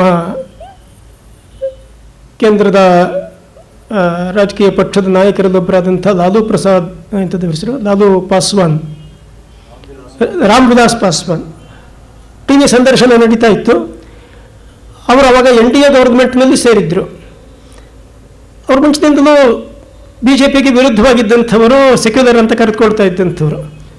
ಆ ಟಿ ವಿ ಸಂದರ್ಶನ ಮಾಡ್ತಾ ಇದ್ದಂಥ ವ್ಯಕ್ತಿ ಅವ್ರಿಗೆ ಕೇಳ್ದ, ನೀವು BJPಗೆ ವಿರುದ್ಧವಾಗಿದ್ರಿ, ನೀವು ಕಮ್ಯುನಲ್ ಪಾರ್ಟಿ ಅಂತ ಹೇಳಿ ಹೇಳ್ತಾ ಇದ್ರಿ, ಇವಾಗ ಅದ್ರ ಜೊತೆನಲ್ಲಿ ಕೈ ಜೋಡಿಸಿದ್ದೀರಲ್ಲ ಹೇಗೆ ಅಂತ. ಅದಕ್ಕೆ ರಾಮ್ ವಿಲಾಸ್ ಪಾಸ್ವಾನ್ ಉತ್ತರ ಕೊಟ್ಟರು, ಹೌದು, ನಾವು ಮುಂಚಿನಿಂದ ಲೋಹಿಯಾ ಜೊತೆನಲ್ಲಿದ್ದಂಥವನು, ನಾನು ಸೆಕ್ಯುಲರ್ ವಾದಿನೇ. ಆದರೆ ನಮ್ಮ ದೇಶದಲ್ಲಿ ಈ ಸೆಕ್ಯುಲರ್ ಅನ್ನೋದಕ್ಕೆ ಒಂದು ವಿಚಿತ್ರವಾದ ಅರ್ಥ ಬಂದ್ಬಿಟ್ಟಿದೆ. ಯಾರಾದ್ರೂ ಹಿಂದೂಗಳ ಪರವಾಗಿ ಧ್ವನಿ ಎತ್ತಿದರೆ ಅವರು ಕಮ್ಯುನಲ್ ಆಗ್ತಾರೆ, ಮುಸಲ್ಮಾನರ ಪರವಾಗಿ ಯಾರಾದ್ರೂ ಧ್ವನಿ ಎತ್ತಿದರೆ ಅವರು ಸೆಕ್ಯುಲರ್ ಆಗ್ತಾರೆ. ಈ ರೀತಿಯ ಒಂದು ಅರ್ಥ ಬಂದ್ಬಿಟ್ಟಿದೆ. ಇದು ಸರಿಯಲ್ಲ. ಇದು ನಾವು ಸೆಕ್ಯುಲರ್ ಮತ್ತು ಕಮ್ಯುನಲ್ ಅಂತನ್ನುವಂಥ ಶಬ್ದವನ್ನು ನಾನು ಸರಿಯಾದ ರೀತಿಯಿಂದ ವ್ಯಾಖ್ಯಾನ ಮಾಡಬೇಕು ಅಂತ ಅವತ್ತು ಅವರು ಹೇಳಿದರು. ಬಹಳ ವಿಚಿತ್ರವಾದ ಸಂಗತಿ ಅಂತಂದರೆ, ಈ ದೇಶದಲ್ಲಿ ಜಾತಿ ಸಂಘಟನೆಗಳದ್ದು ಸಮ್ಮೇಳನಗಳು ನಡೆಯುತ್ತೆ, ಜಾತಿ ಸಂಘಟನೆಗಳು ಆಗ್ತವೆ. ಇಲ್ಲಿ ಕುರುಬರದ್ದಾಗುತ್ತೆ, ಲಿಂಗಾಯತರದ್ದಾಗುತ್ತೆ, ಬೆಸ್ತರದ್ದಾಗುತ್ತೆ, ಬೇಡರದ್ದಾಗುತ್ತೆ, ಈ ರೀತಿ ಯಾವ್ಯಾವ ಜಾತಿಗಳಿದೆಯೋ ಎಲ್ಲ ಜಾತಿಗಳದ್ದು ಸಮ್ಮೇಳನಗಳು ನಡೆಯುತ್ತೆ. ನಮ್ಮ ರಾಜಕೀಯ ಮುಖಂಡರು ಹೋಗ್ತಾರೆ, ಪಾಲ್ಗೊಳ್ತಾರೆ, ಆ ಜಾತಿ ಪರವಾಗಿ ಧ್ವನಿ ಎತ್ತಾರೆ. ಆದರೆ ಎಲ್ಲ ಜಾತಿಗಳನ್ನು ಸೇರಿಸಿ ನೀವು ಹಿಂದೂ ಸಮ್ಮೇಳನ ಮಾಡಿದ ಕೂಡಲೇ ಅದಕ್ಕೆ ಕಮ್ಯುನಲ್ ಅಂತ ಹೇಳ್ತಾರೆ. ಆ ಹಿಂದೂ ಸಮ್ಮೇಳನಕ್ಕೆ ಬರೋದಕ್ಕೆ ನಮ್ಮ ಯಾವ ರಾಜಕೀಯ ನಾಯಕರು ತಯಾರಾಗಲ್ಲ. ವಾಸ್ತವವಾಗಿ ಸಮಾಜ ಜಾತಿ ನಿಷ್ಠೆಗಳಲ್ಲಿ ಒಡೆದು ಹೋಗದೇ ಇರಬೇಕಾದ್ರೆ ಆ ಜಾತಿ ನಿಷ್ಠೆಗಿಂತ ಮಿಗಿಲಾಗಿರ್ತಕ್ಕಂಥ ಇನ್ನೊಂದು ನಿಷ್ಠೆಯನ್ನು ಜನರ ಕಣ್ಣೆದುರುಗಡೆ ಇಡಬೇಕು. ಹಿಂದೂ ಅಂತನ್ನುವಂಥ ಶಬ್ದವನ್ನು ಬಳಸಿದಾಗ ಆಗ ಎಲ್ಲ ಜಾತಿಗಳು ಒಟ್ಟಿಗೆ ಸೇರೋದಕ್ಕೆ ಅವಕಾಶ ಇರುತ್ತೆ. ಆದರೆ ಸಮಾಜವನ್ನು ಜಾತಿಯ ಆಧಾರದ ಮೇಲೆ ಒಡೆಯೋದಕ್ಕೆ ಈ ಕಮ್ಯುನಲ್ ಅನ್ನುವಂಥ ಶಬ್ದದ ಬಳಕೆ ಬಹಳ ನಿರಂತರವಾಗಿ ನಡ್ಕೊಂಡು ಬಂದಿದೆ. ಇನ್ನೂ ವಿಚಿತ್ರ ಅಂತಂದರೆ, ಈ ದೇಶದಲ್ಲಿರ್ತಕ್ಕಂಥ ಸಂವಿಧಾನದ ನಿರ್ದೇಶಕ ತತ್ವಗಳನ್ನು ಜಾರಿಗೆ ತರಬೇಕು ಅಂತ ಹೇಳ್ತಕ್ಕಂಥವ್ರು ಕಮ್ಯುನಲ್ ಆಗಿಬಿಡ್ತಾರೆ. ನಮ್ಮ ಸಂವಿಧಾನದಲ್ಲಿ ಫಂಡಮೆಂಟಲ್ ರೈಟ್ಸ್ ಇದೆ, directive principles of state policy ಇದೆ. ಡೈರೆಕ್ಟಿವ್ ಪ್ರಿನ್ಸಿಪಲ್ಸ್ ಆಫ್ ಸ್ಟೇಟ್ ಪಾಲಿಸಿನಲ್ಲಿ ಅನೇಕ ಸಂಗತಿಗಳಿದೆ. ಅದರಲ್ಲಿ ಮುಖ್ಯವಾಗಿ 2 ಸಂಗತಿಗಳಂತೂ ಪ್ರಮುಖವಾಗಿರ್ತಕ್ಕಂಥದ್ದಿದೆ. ಒಂದು ಅಂತಂದರೆ, ಈ ದೇಶದಲ್ಲಿ ಗೋಹತ್ಯೆ ನಿಷೇಧವನ್ನು ಜಾರಿಗೆ ತರಬೇಕು ಅಂತ. ಇನ್ನೊಂದಿದೆ, ಈ ದೇಶದಲ್ಲಿ ಯೂನಿಫಾರ್ಮ್ ಸಿವಿಲ್ ಕೋಡ್ ತರಬೇಕು ಅಂಥೇಳಿ. ಆದರೆ ಇತ್ತೀಚಿನ ದಿವಸದ ನಮ್ಮ ರಾಜಕೀಯ ಪರಿಭಾಷೆಯಲ್ಲಿ ಯಾರು ಗೋಹತ್ಯೆ ನಿಷೇಧ ತರಬೇಕು ಅಂತ ಹೇಳ್ತಾರೋ ಅವರು ಕಮ್ಯುನಲ್ಲು, ಯಾರು ಯೂನಿಫಾರ್ಮ್ ಸಿವಿಲ್ ಕೋಡ್ ಬರಬೇಕು ಅಂತ ಹೇಳ್ತಾರೋ ಅವರು ಕಮ್ಯುನಲ್ಲು. ಈ ರೀತಿ ಅಂದರೆ ಸಮಾನವಾಗಿರ್ತಕ್ಕಂಥ ಕಾಯ್ದೆ ಇರಬೇಕು. ಈ ಸಮಾನವಾದ ಕಾಯ್ದೆ ಇಲ್ಲದೆ ಇರೋದ್ರ ಪರಿಣಾಮ ಏನಾಗ್ತಾ ಇದೆ? ಎಲ್ಲ ಕಾಯ್ದೆಗಳು ಅದು ಯಾವ್ಯಾವುದ್ರ ಮಟ್ಟಿಗೆ ಸಮಾನ ಇರಬೇಕು, ಯಾವುದು ಸಮಾನ ಇರಬಾರ್ದು, ಅದನ್ನ ಕುರಿತು ಚರ್ಚೆ ನಡೀಬಹುದು. ಮೊನ್ನೆ ಇತ್ತೀಚೆಗೆ ಆ ಹರಿಯಾಣದಲ್ಲಿ ನಡೆದಂಥ ಘಟನೆಗಳು ನಿಮಗೆ ಗೊತ್ತಿರಬೇಕು. ಅವನ ಹೆಸರು ಎಂಥದ್ದು, ಚಾಂದ್ ಮೊಹಮ್ಮದ್ದು ಮತ್ತು ಎಂಥದ್ದು ನಫೀಸಾನ ಎಂಥದಕ್ಕೆ. ದೆಹಲಿನಲ್ಲಿ ಹೈಕೋರ್ಟ್ನಲ್ಲಿ ಒಂದು ಪ್ರಸಂಗ ನಡೀತು. ಒಬ್ಬ ವ್ಯಕ್ತಿ ಮದುವೆ ಆಗಿದ್ದಂಥವನು, ಅವನು 2ನೇ ಮದುವೆ ಆಗೋದಕ್ಕೆ ಶುರು ಮಾಡ್ಕೊಂಡಿದ್ದ. ಅದಕ್ಕೋಸ್ಕರವಾಗಿ ನಡೆಸ್ತಾ ಇದ್ದ ಪ್ರಯತ್ನವನ್ನು. ಹೆಂಡತಿ ಅವನಿಗೆ ಪರ್ಮಿಷನ್ ಕೊಡಲಿಲ್ಲ. ಅದಕ್ಕೋಸ್ಕರ ಸುಲಭದ ದಾರಿ ಅವನು ಮುಸಲ್ಮಾನಾಗಿ ಮತಾಂತರ ಆಗಿಬಿಟ್ಟ. ಮುಸಲ್ಮಾನನಾಗಿ ಮತಾಂತರ ಆದರೆ ಅವನು ಎಷ್ಟು ಬೇಕಾದ್ರೂ ಮದುವೆ ಮಾಡ್ಕೊಳ್ಬೋದು. ಹಿಂದೂ ಆಗಿದ್ದರೆ ಅವನು ಮದುವೆ ಮಾಡ್ಕೊಳ್ಳೋ ಹಾಗಿಲ್ಲ. ಅಂದರೆ ಈ ಸಮಾನವಾಗಿರ್ತಕ್ಕಂಥ ಒಂದು ಕಾನೂನು ದೇಶದಲ್ಲಿ ಇಲ್ಲದೇ ಇದ್ದಾಗ ಉಂಟಾಗ್ತಕ್ಕಂಥ ವಿಪರ್ಯಾಸಗಳು ಏನು ಅನ್ನುವಂಥದ್ದು. ಈ ಕಮ್ಯುನಲ್ ಶಬ್ದದ ಬಳಕೆ ಎಷ್ಟು ವ್ಯಾಪಕವಾಗಿ ನಡೆದಿದೆ ಅಂತಂದರೆ, ನಾವುಗಳು ಕೂಡ ಬಹಳ ಜನ ನಾವು ಹಿಂದೂ ಅಂತ ಹೇಳ್ಕೊಳ್ಬೇಕಾದ್ರೆ ಸ್ವಲ್ಪ ಹಿಂದೆ ಮುಂದೆ ನೋಡ್ತೀವಿ. ಧೈರ್ಯವಾಗಿ ನಾವು ಹಿಂದೂ ಅಂತ ಹೇಳ್ಕೊಳ್ಳಲ್ಲ. ಕೆಲವರಿಗೆ ಹಿಂದುತ್ವದ ಅಭಿಮಾನ ಇರುವಂಥವರು ಕೂಡ ನಾನು ಹಿಂದೂನೇ, ಆದರೆ ನಾನು ಕಮ್ಯುನಲ್ ಅಲ್ಲ ಅಂತ ಹೇಳಿ ಅದರ ಜೊತೆಯಲ್ಲಿ ಸೇರಿಸ್ತಾರೆ ಒಂದು ಶಬ್ದವನ್ನು. ಅಂದರೆ ಯಾವುದು ಇಡೀ ಜಗತ್ತಿನಲ್ಲಿ ಅತ್ಯಂತ ವಿಶಾಲವಾಗಿರುವಂಥ ಇಡೀ ಮಾನವತೆಯ ಹಿತವನ್ನು ಕುರಿತು ಯೋಚನೆ ಮಾಡತಕ್ಕಂಥ ಯಾವುದು ಅತಿ ಉದಾತ್ತ ಅಂತ ಹೇಳಿ ಪರಿಗಣಿಸಬಹುದಾದಂಥ ಒಂದು ಚಿಂತನ ಧಾರೆ ಇದೆಯೋ ಅದನ್ನು ಇವತ್ತು ಕಮ್ಯುನಲ್ ಹಣಪಟ್ಟಿಯನ್ನು ಕಟ್ಟಿ ನಾವು ಸಂಕುಚಿತಗೊಳಿಸಿರ್ತಕ್ಕಂಥ ಒಂದು ವಿಚಿತ್ರವಾದ ಸ್ಥಿತಿ ಇವತ್ತಿನ ದಿವಸ ಇದೆ. ಡಾಕ್ಟರ್ ಹೆಡ್ಗೇವಾರ್ ಸಂಘವನ್ನು ಪ್ರಾರಂಭ ಮಾಡಿದಾಗ ಹಿಂದೂ ಸಂಘಟನೆಯನ್ನು ಮಾಡ್ತೀನಿ ಅಂತ ಹೊರಟರು. ಒಂದು ಸಭೆಯಲ್ಲಿ ಮಾತನಾಡ್ತಾ ಇದ್ದಾಗ ನಾವು ಹಿಂದೂಗಳು ಒಟ್ಟುಗೂಡಬೇಕು ಅಂತ ಹೇಳಿ ಅವ್ರು ಹೇಳಿದಾಗ ಅಲ್ಲಿದ್ದಂಥ ಒಬ್ಬ ವ್ಯಕ್ತಿ ಹೇಳಿದರು, ನೀವು ಬೇಕಾದರೆ ನನ್ನನ್ನು ಕತ್ತೆ ಅಂತ ಕರೀರಿ, ಹಿಂದೂ ಅಂತ ಮಾತ್ರ ಕರಿಬೇಡಿ ಅಂತ ಹೇಳಿ. ಹೀಗೆ ಈ ರೀತಿ ಹಿಂದೂ ಅನ್ನುವಂಥ ಶಬ್ದವನ್ನು ಇಷ್ಟೊಂದು ಮಟ್ಟಿಗೆ ಸಂಕುಚಿತಗೊಳಿಸ್ತಕ್ಕಂಥ ಒಂದು ಪ್ರಯತ್ನ ನಡೆದಿದೆ. ಇನ್ನು ಹಿಂದೂ ಸಮಾಜ ಎದುರಿಸ್ತಾ ಇರತಕ್ಕಂಥ ಅತಿ ದೊಡ್ಡ ಒಂದು ಸಮಸ್ಯೆ ಅಂತಂದರೆ ನಮ್ಮ ಬುದ್ಧಿಜೀವಿಗಳಂತ. ಬುದ್ಧಿಜೀವಿಗಳು ಅಂತನ್ನುವಂಥ ಒಂದು ಶಬ್ದ ಇವತ್ತು ಒಂದು ರೀತಿ ಬಹಳ ವಿಚಿತ್ರವಾದ ಅರ್ಥವನ್ನು ಪಡ್ಕೊಂಡ್ಬಿಟ್ಟಿದೆ. ತಮ್ಮ ಪರಂಪರೆಯಿಂದ ತಮ್ಮ ಸಂಸ್ಕೃತಿಯ ಬೇರುಗಳಿಂದ ಬೇರ್ಪಟ್ಟಿರ್ತಕ್ಕಂಥ ಮತ್ತು ವಿದೇಶಿ ಒಂದು ಅನುಕರಣೆಯಲ್ಲೇನೆ ಒಂದು ಧನ್ಯತೆಯನ್ನು ಕಾಣ್ತಾ ಇರತಕ್ಕಂಥ ಒಂದು ವರ್ಗ ಯಾವುದಿದೆಯಲ್ಲ, ಇದು ಇವತ್ತಿನ ದಿವಸ ಬುದ್ಧಿಜೀವಿ ವರ್ಗ ಅಂತ ಹೇಳಿ ಅನಿಸ್ಕೊಂಡಿದೆ. ಅವತ್ತಿನ ದಿವಸ ವಿದ್ಯಾವಂತ ಹಿಂದೂಗಳು ಅಂತ ಯಾರು ಹೇಳ್ಕೊಳ್ತಾ ಇದ್ರು, ಬ್ರಿಟಿಷರ ಎಜುಕೇಷನ್ ಪಡೆದಿದ್ದಂಥ ವಿದ್ಯಾವಂತರು ಇವರನ್ನು ಕುರಿತು ವಿವೇಕಾನಂದರು ಒಂದು ಮಾತು ಹೇಳಿದರು. ಅವರು ತಮ್ಮ ಶಿಷ್ಯರಿಗೆ ಬರೆದಂಥ ಒಂದು ಪತ್ರದಲ್ಲಿ ಕೇಳಿದ್ರು, do you mean to say I am born to live and die one of those caste ridden, superstitious, merciless, hypocritical, atheistic cowards you find only among educated Hindus ಅಂತ ಹೇಳಿ. ಬಹುಶಃ ಇವತ್ತಿನ ದಿವಸದ ನಮ್ಮ ಹಿಂದೂ ಬುದ್ಧಿಜೀವಿಗಳಿಗೆ ಈ ಎಲ್ಲ ಶಬ್ದಗಳು ಅನ್ವಯಿಸಬಹುದು ಅಂತ ಕಾಣಿಸುತ್ತೆ. ಅಂದರೆ ತನ್ನ ಸಂಸ್ಕೃತಿ ಪರಂಪರೆಯ ಬಗ್ಗೆ ಒಂದು ಆಸಕ್ತಿ, ಅಭಿಮಾನ, ಗೌರವ ಇಲ್ಲದೇ ಇರತಕ್ಕಂಥ, ಆತ್ಮಾಭಿಮಾನ ಇಲ್ಲದೇ ಇರತಕ್ಕಂಥ ಒಂದು ಜನಾಂಗ ಬ್ರಿಟಿಷ್ ಎಜುಕೇಷನ್ನಿನ ಕಾರಣದಿಂದ ಭಾರತದಲ್ಲಿ ನಿರ್ಮಾಣವಾಯಿತು. 1935 ಫೆಬ್ರವರಿ 2ನೇ ತಾರೀಕು ಮಾಡಿದ ಭಾಷಣದಲ್ಲಿ ಮೆಕಾಲೆ ಈ ಮಾತು ಹೇಳಿದ್ದ. It is impossible for us with our limited means to educate the body of the people. We must at present do our best to form a class who may be interpreters between us and the millions whom we govern. A class of persons, Indian in blood and color, but English in taste, in opinion, in morals and in intellect. ಬುದ್ಧಿಜೀವಿ ವರ್ಗ ಅವನ ಈ ಕನಸನ್ನು ಬಹಳ ಚೆನ್ನಾಗಿ ಅವರು ಸಫಲಗೊಳಿಸಿದ್ದಾರೆ. ಅದನ್ನು ಪೂರ್ತಿಯಾಗಿ ಅವನ ಕನಸು ನನಸಾಗೋ ರೀತಿಯಲ್ಲಿ ನಮ್ಮ ಬುದ್ಧಿಜೀವಿ ವರ್ಗ ಮಾಡಿದೆ. ಈ ಥರದ ಬುದ್ಧಿಜೀವಿ ವರ್ಗಗಳಿಗೆ ಇಂಗ್ಲೆಂಡ್ನಲ್ಲಿ ಒಂದು ಶಬ್ದವನ್ನು ಬಳಸ್ತಾರಂತೆ. ಯಾರೋ ಸ್ನೇಹಿತರು ಹೇಳಿದ್ದೀನಿ ಕೇಳಿದ್ದೀನಿ. ಅದೊಂದು ಕೋಕೋನಟ್ ಅಂತ. ಅಂದರೆ ಹೊರಗಡೆ ಬ್ರೌನ್ ಕಲರು, ಒಳಗಡೆ ವೈಟ್ ಕಲರು. ತೆಂಗಿನಕಾಯಿ ಒಳಭಾಗ ಬಿಳಿ ಇರುತ್ತೆ, ಹೊರಭಾಗದಲ್ಲಿ ಕಂದು ಬಣ್ಣ ಇರುತ್ತೆ. ಹಾಗೆ ಈ ರೀತಿ ಹೊರ ಚರ್ಮದಲ್ಲಿ ಇವರೆಲ್ಲರೂ ಭಾರತೀಯರ ಹಾಗೆ ಕಾಣಿಸ್ತಾರೆ, ಒಳಗಡೆ ಬ್ರಿಟಿಷ್ ಮಾನಸಿಕತೆಯನ್ನು ಅಳವಡಿಸ್ಕೊಂಡಿರ್ತಕ್ಕಂಥವ್ರು. ಸೀತಾರಾಮ್ ಗೋಯಲ್ ಅವರು ಈ ಮೆಕಾಲೆ ಮಾನಸಪುತ್ರರು ಯಾರು ಬುದ್ಧಿಜೀವಿಗಳು ಅಂತ ಹೇಳಿ ಅನ್ನಿಸ್ಕೊಂಡಿದ್ದಾರೆ, ಇವರ ಬಗ್ಗೆ ಒಂದು ಅವರ ಲಕ್ಷಣಗಳು ಏನು ಅಂತನ್ನುವಂಥದ್ದನ್ನು ಅವರು ಭಾಳ ಚೆನ್ನಾಗಿ ವಿವರಿಸಿದ್ದಾರೆ. ಅವರು ಹೇಳ್ತಾರೆ, ಈ ಬುದ್ಧಿಜೀವಿ ವರ್ಗ a sceptical if not negative attitude towards Hindu spirituality, cultural creations and social institutions with a solemn air of scholarship and superior knowledge. ತಮಗೆ ಹೆಚ್ಚು ವಿದ್ಯಾವಂತರು, ಹೆಚ್ಚು ತಿಳುವಳಿಕೆ ಇರತಕ್ಕಂಥವರು, ಬಾಕಿಯವರಿಗಿಂತ ನಾವು ಬಹಳ ಮುಂದುವರೆದವರು ಅಂತನ್ನುವಂಥ ಒಂದು ಮನೋಭಾವ ಮತ್ತು ಹಿಂದೂ ಪರಂಪರೆ, ಅಧ್ಯಾತ್ಮ, ಸಾಂಸ್ಕೃತಿಕ ಇಲ್ಲಿನ ವಿಷಯಗಳು ಇವೆಲ್ಲದರ ಬಗ್ಗೆ ತಿರಸ್ಕಾರದ ಭಾವನೆಯಿಂದ ತಡೆದಿರತಕ್ಕಂಥವ್ರು. A positive if not worshipful attitude towards everything in Western society and culture.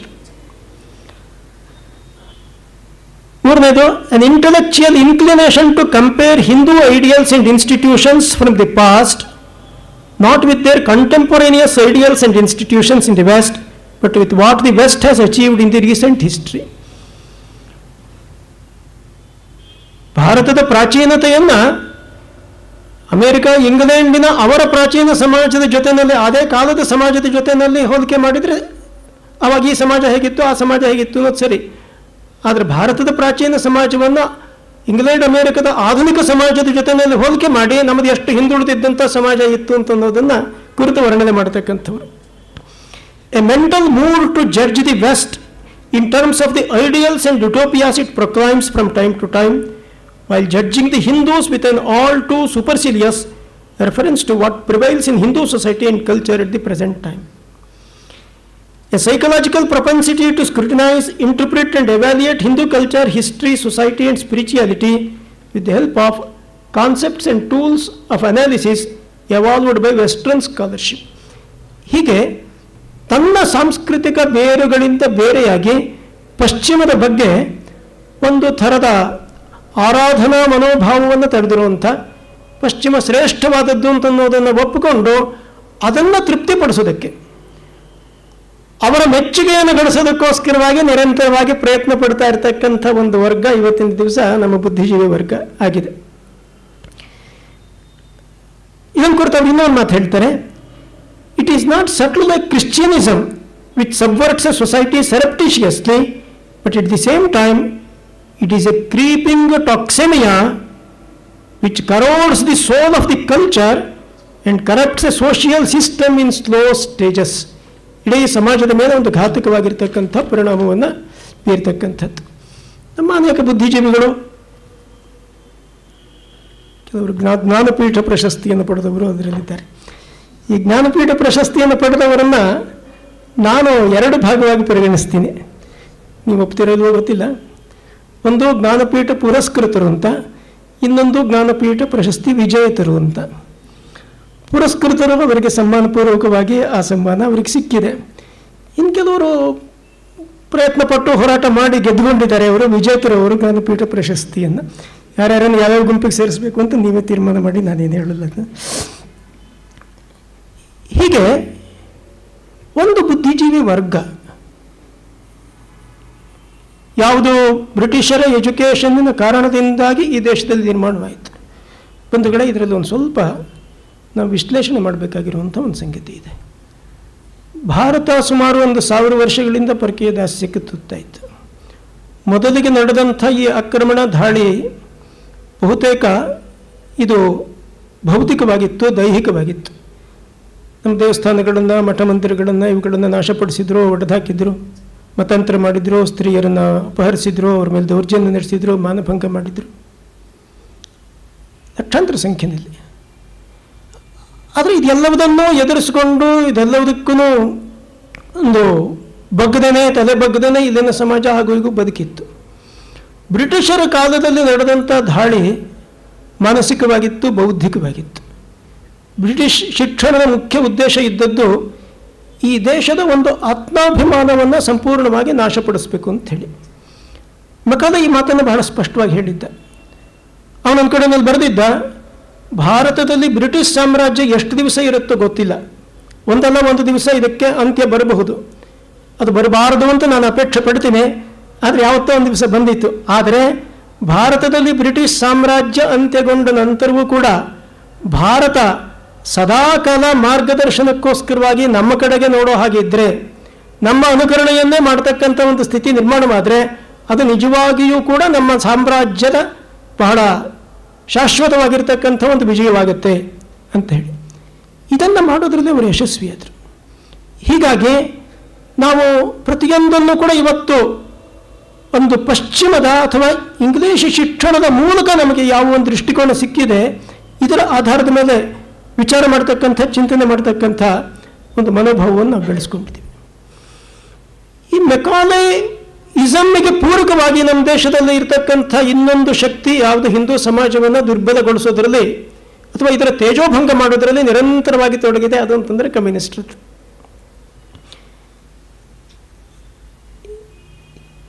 ಈ ಮೆಕಾಲೆ ಮಾನಸ ಪುತ್ರರು ಯಾರಿದ್ದಾರೆ, ಅವರಿಗೆ ಹಿಂದೂ ಸಮಾಜ ತಮ್ಮ ಸಮಾಜ ಅಂತ ಅನಿಸೋಲ್ಲ. ಇದರಿಂದ ಹೊರಗಡೆ ನಿಂತು ತಾವೇನೋ ಪ್ರತ್ಯೇಕ ವಿರೋಧಕ್ಕೋಸ್ಕರವಾಗಿ ಹೊರಗಡೆಯಿಂದ ಇದನ್ನು ಅವಲೋಕನ ಮಾಡಿ ಟೀಕೆ ಮಾಡ್ತಕ್ಕಂಥವರ ರೀತಿಯಲ್ಲಿ ಒಂದು ಪೊಸಿಷನನ್ನು ಅವ್ರು ತಗೊಳ್ಳುವಂಥದ್ದನ್ನು ನಾವು ನೋಡಿದ್ದೀವಿ. ಆದರೆ ಕಮ್ಯುನಿಸ್ಟ್ರದ್ದು ಅವರು ನೇರವಾಗಿ ಈ ದೇಶದ ಒಂದು ಸಾಂಸ್ಕೃತಿಕ ಪರಂಪರೆಯನ್ನು ಧ್ವಂಸಗೊಳಿಸ್ತಕ್ಕಂಥ ಒಂದು ಕೆಲಸದಲ್ಲದೆ ಅವರು ತೊಡಗಿದ್ದಾರೆ. ಯಾಕೆಂತಂದರೆ ಎಲ್ಲಿಯವರೆಗೆ ಈ ರಾಷ್ಟ್ರೀಯ ಸ್ವಾಭಿಮಾನವನ್ನು ಸಂಪೂರ್ಣವಾಗಿ ನಾಶಪಡಿಸಲ್ವೋ ಅಲ್ಲಿವರೆಗೆ ವರ್ಗ ಸಂಘರ್ಷದ ಈ ಒಂದು ಕಮ್ಯುನಿಸ್ಟ್ ಸಿದ್ಧಾಂತವನ್ನು ಈ ದೇಶದಲ್ಲಿ ಅದು ಬೇರೆಯವರು ಹಾಗೆ ಮಾಡೋದಕ್ಕೆ ಸಾಧ್ಯವಾಗಲ್ಲ. ರಾಷ್ಟ್ರೀಯ ಸ್ವಾಭಿಮಾನವನ್ನು ಸಂಪೂರ್ಣವಾಗಿ ನಾಶಪಡಿಸಬೇಕು. ಸ್ವಾತಂತ್ರ್ಯದ ಹೋರಾಟದ ಸಂದರ್ಭದಲ್ಲಿ ಅವರು ತಡೆದಂಥ ನಿಲುವು ಇದೇ ಇತ್ತು. ಆಗ ಸ್ವಾತಂತ್ರ್ಯದ ಹೋರಾಟಗಾರರ ಬಗ್ಗೆ ಅವರು ಹೇಳಿದ್ದಂಥ ಮಾತುಗಳು ನಮ್ಮ ಯಂಗರ್ ಜನರೇಷನ್ಗೆ ಗೊತ್ತಿಲ್ಲದೆ ಇರಬಹುದು. ಮಹಾತ್ಮ ಗಾಂಧಿಯವರನ್ನು ಅವರ ಪತ್ರಿಕೆಗಳಲ್ಲಿ ವಿವರಿಸಿದ್ರು ಕ್ಲವರೆಸ್ಟ್ ಬೂರ್ಜ್ವಾ ಸ್ಕೌಂಡ್ರಲ್ ಅಂತ. ರವೀಂದ್ರನಾಥ್ ಟ್ಯಾಗೋರಿಗೆ ಮಾಗೀರ್ ದಲಾಲ್ ಅಂದರೆ ತಲೆ ಹಿಡುಕರು ಅಂತಾರಲ್ಲ, ಆ ರೀತಿ ಶಬ್ದವನ್ನು ಬಳಸಿದ್ರು. ಸರ್ದಾರ್ ಪಟೇಲ್ ಮತ್ತು ನೆಹರು ಅವರನ್ನು ಕುರಿತು ಅವರ ಒಂದು ಪತ್ರಿಕೆಯಲ್ಲಿ ಒಂದು ಪದ್ಯ ಬರೆದಿದ್ದರು. ಅದರಲ್ಲಿ ಅವರನ್ನು ವಿವರಿಸಿದ್ದು ದಿ ಫ್ಯಾಸಿಸ್ಟ್ ಡಿಯೋ ಮತ್ತು bastard progeny of Birlas and Tatas. ನಮ್ಮ ಕಾಂಗ್ರೆಸ್ನವರು ಕಮ್ಯುನಿಸ್ಟರ ಜೊತೆಯಲ್ಲಿ ಸ್ನೇಹ ಬೆಳೆಸೋದಕ್ಕೆ ಹೊರಡ್ತಾರೆ, ಅವ್ರ ಜೊತೆಯಲ್ಲಿ ಜಂಟಿ ಸರ್ಕಾರವನ್ನು ನಡೆಸ್ತಾರೆ. ಆದರೆ ಅವರು ಏನೇನು ಹೇಳಿದ್ದಾರೆ ಅಂತನ್ನುವಂಥದ್ದು ಅವರಿಗೆ ನೆನಪಿರಲಿಕ್ಕಿಲ್ಲ ಅಂತ ಕಾಣುತ್ತೆ. NDA ಸರ್ಕಾರ ಈ ಸಂದರ್ಭದಲ್ಲಿ ನಮಗೆಲ್ಲರಿಗೂ ಗೊತ್ತಿರುವಂಥ ಸಂಗತಿಗಳಿದೆ. ಇತಿಹಾಸದ ಪುಸ್ತಕಗಳಲ್ಲಿ ಸ್ವಲ್ಪ ಬದಲಾವಣೆಯನ್ನು ತರೋದಕ್ಕೆ ಪ್ರಯತ್ನ ಮಾಡಿದಾಗ ಅದರ ಬಗ್ಗೆ ದೊಡ್ಡ ಹುಗಿಲೆಬ್ಬಿಸಿದ್ರು. ಇಲ್ಲಿ ಕೇಸರೀಕರಣ ನಡೀತಾ ಇದೆ ಅಂಥೇಳಿ. ಯಾವುದು ಕೇಸರೀಕರಣ? ಭಾರತದಲ್ಲಿ ವಿದೇಶಿಯರ ಆಳ್ವಿಕೆ ಆಕ್ರಮಣಕ್ಕಿಂತ ಮುಂಚೆ ಒಂದು ಶ್ರೇಷ್ಠವಾದ ಸಂಸ್ಕೃತಿ ಇತ್ತು ಅಂತ ನಮ್ಮ ಯುವಕರಿಗೆ, ವಿದ್ಯಾರ್ಥಿಗಳಿಗೆ ಹೇಳಿದರೆ ಅದು ಕೇಸರೀಕರಣ ಆಗುತ್ತೆ.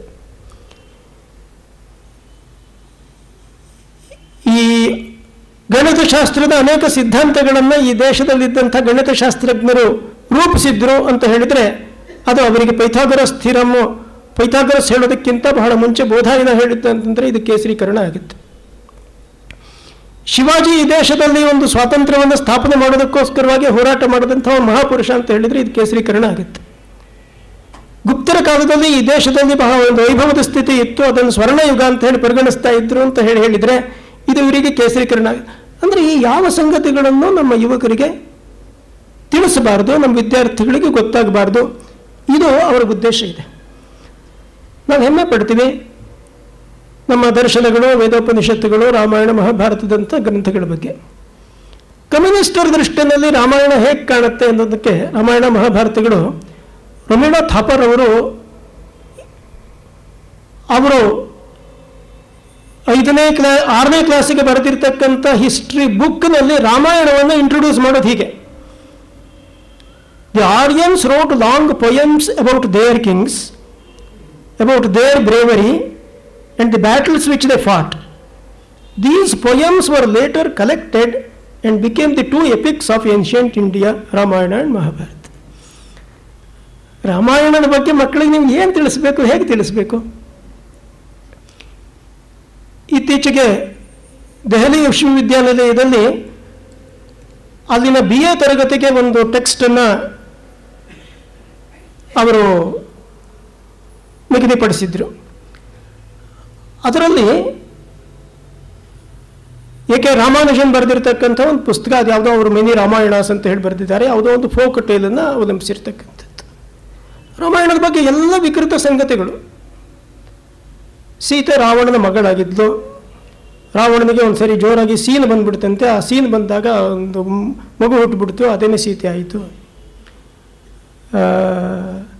ಲಕ್ಷ್ಮಣ ರಾವಣನನ್ನು ಕೊಂದಿದ್ದು ರಾಮ ಅಲ್ಲ, ಲಕ್ಷ್ಮಣ. ಈ ಥರದ ಸಂಗತಿಗಳು ಇದನ್ನು ಒಳಗೊಂಡಿದ್ದಂಥ ಪುಸ್ತಕ. ವೇದಗಳ ಬಗ್ಗೆ ಬರೆದಿದ್ದಾರೆ. ಅಥರ್ವ ವೇದದಲ್ಲಿ ಹೇಳಿದೆ ಸ್ತ್ರೀಯರು ಮತ್ತು ನಾಯಿಗಳು ಒಂದೇ ಸಮ ಅಂತ ಹೇಳಿ ಅಥರ್ವ ವೇದದಲ್ಲಿ ಹೇಳುತ್ತೆ. ಅಂದರೆ ನಮ್ಮ ಸಂಸ್ಕೃತಿಯ ಬಗ್ಗೆ ನೀವು ಮಕ್ಕಳಿಗೆ ಏನು ತಿಳುವಳಿಕೆಯನ್ನು ಕೊಡ್ತಾ ಇದ್ದೀರಿ, ಏನು ಪರಿಚಯ ಮಾಡಿಕೊಡ್ತಾ ಇದ್ದೀರಿ, ಯಾಕೆ ಹೀಗೆ ಮಾಡ್ತೀರಿ?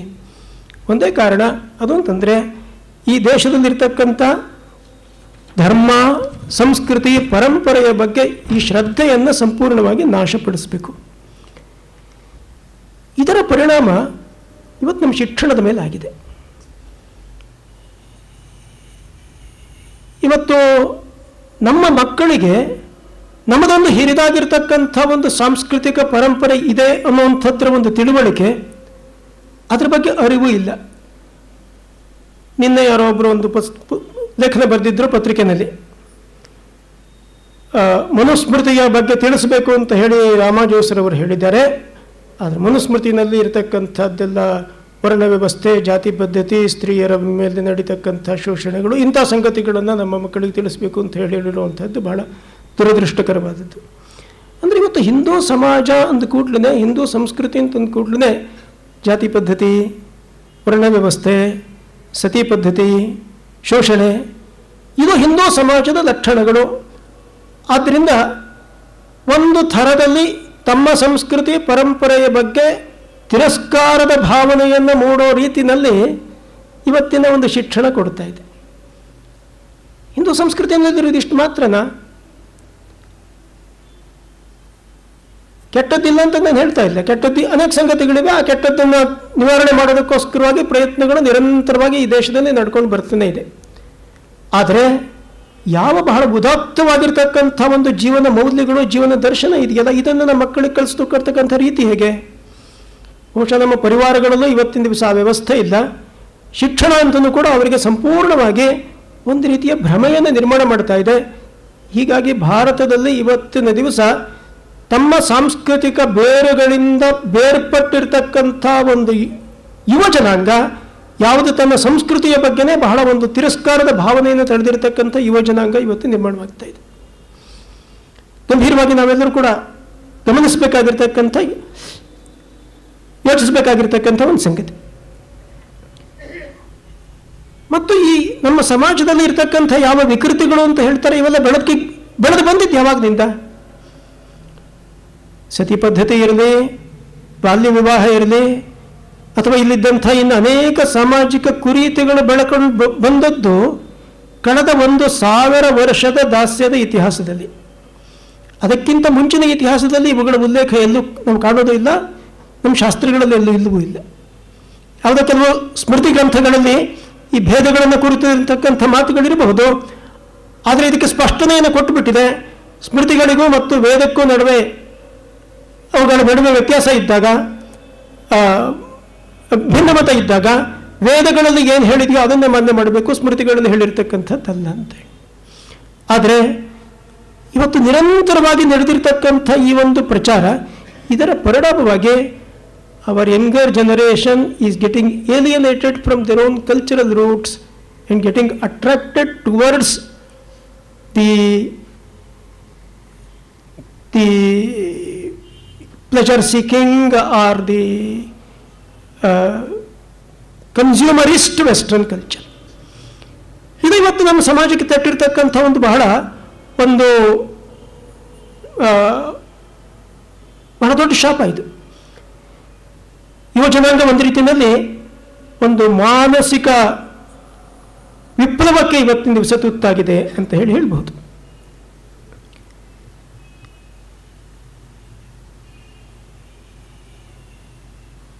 ಇದು ಕೇವಲ ಸಮಾಜದ ಸಮಸ್ಯೆ ಅಲ್ಲ. ಇದು ಸಮಾಜದಲ್ಲಿ ಈ ರೀತಿಯ ತನ್ನ ಸಮಾಜದ ಸಂಸ್ಕೃತಿಯ ಬೇರುಗಳಿಂದನೇ ಸಮಾಜ ಬೇರ್ಪಡ್ತಾ ಹೋದರೆ ಯಾವುದನ್ನು ಬಹಳ ಶ್ರೇಷ್ಠವಾದ ಸಂಸ್ಕೃತಿ ಅಂತ ನಾವು ಹೇಳ್ಕೊಳ್ತೀವಿ, ಇದು ಉಳಿದೀತಾ?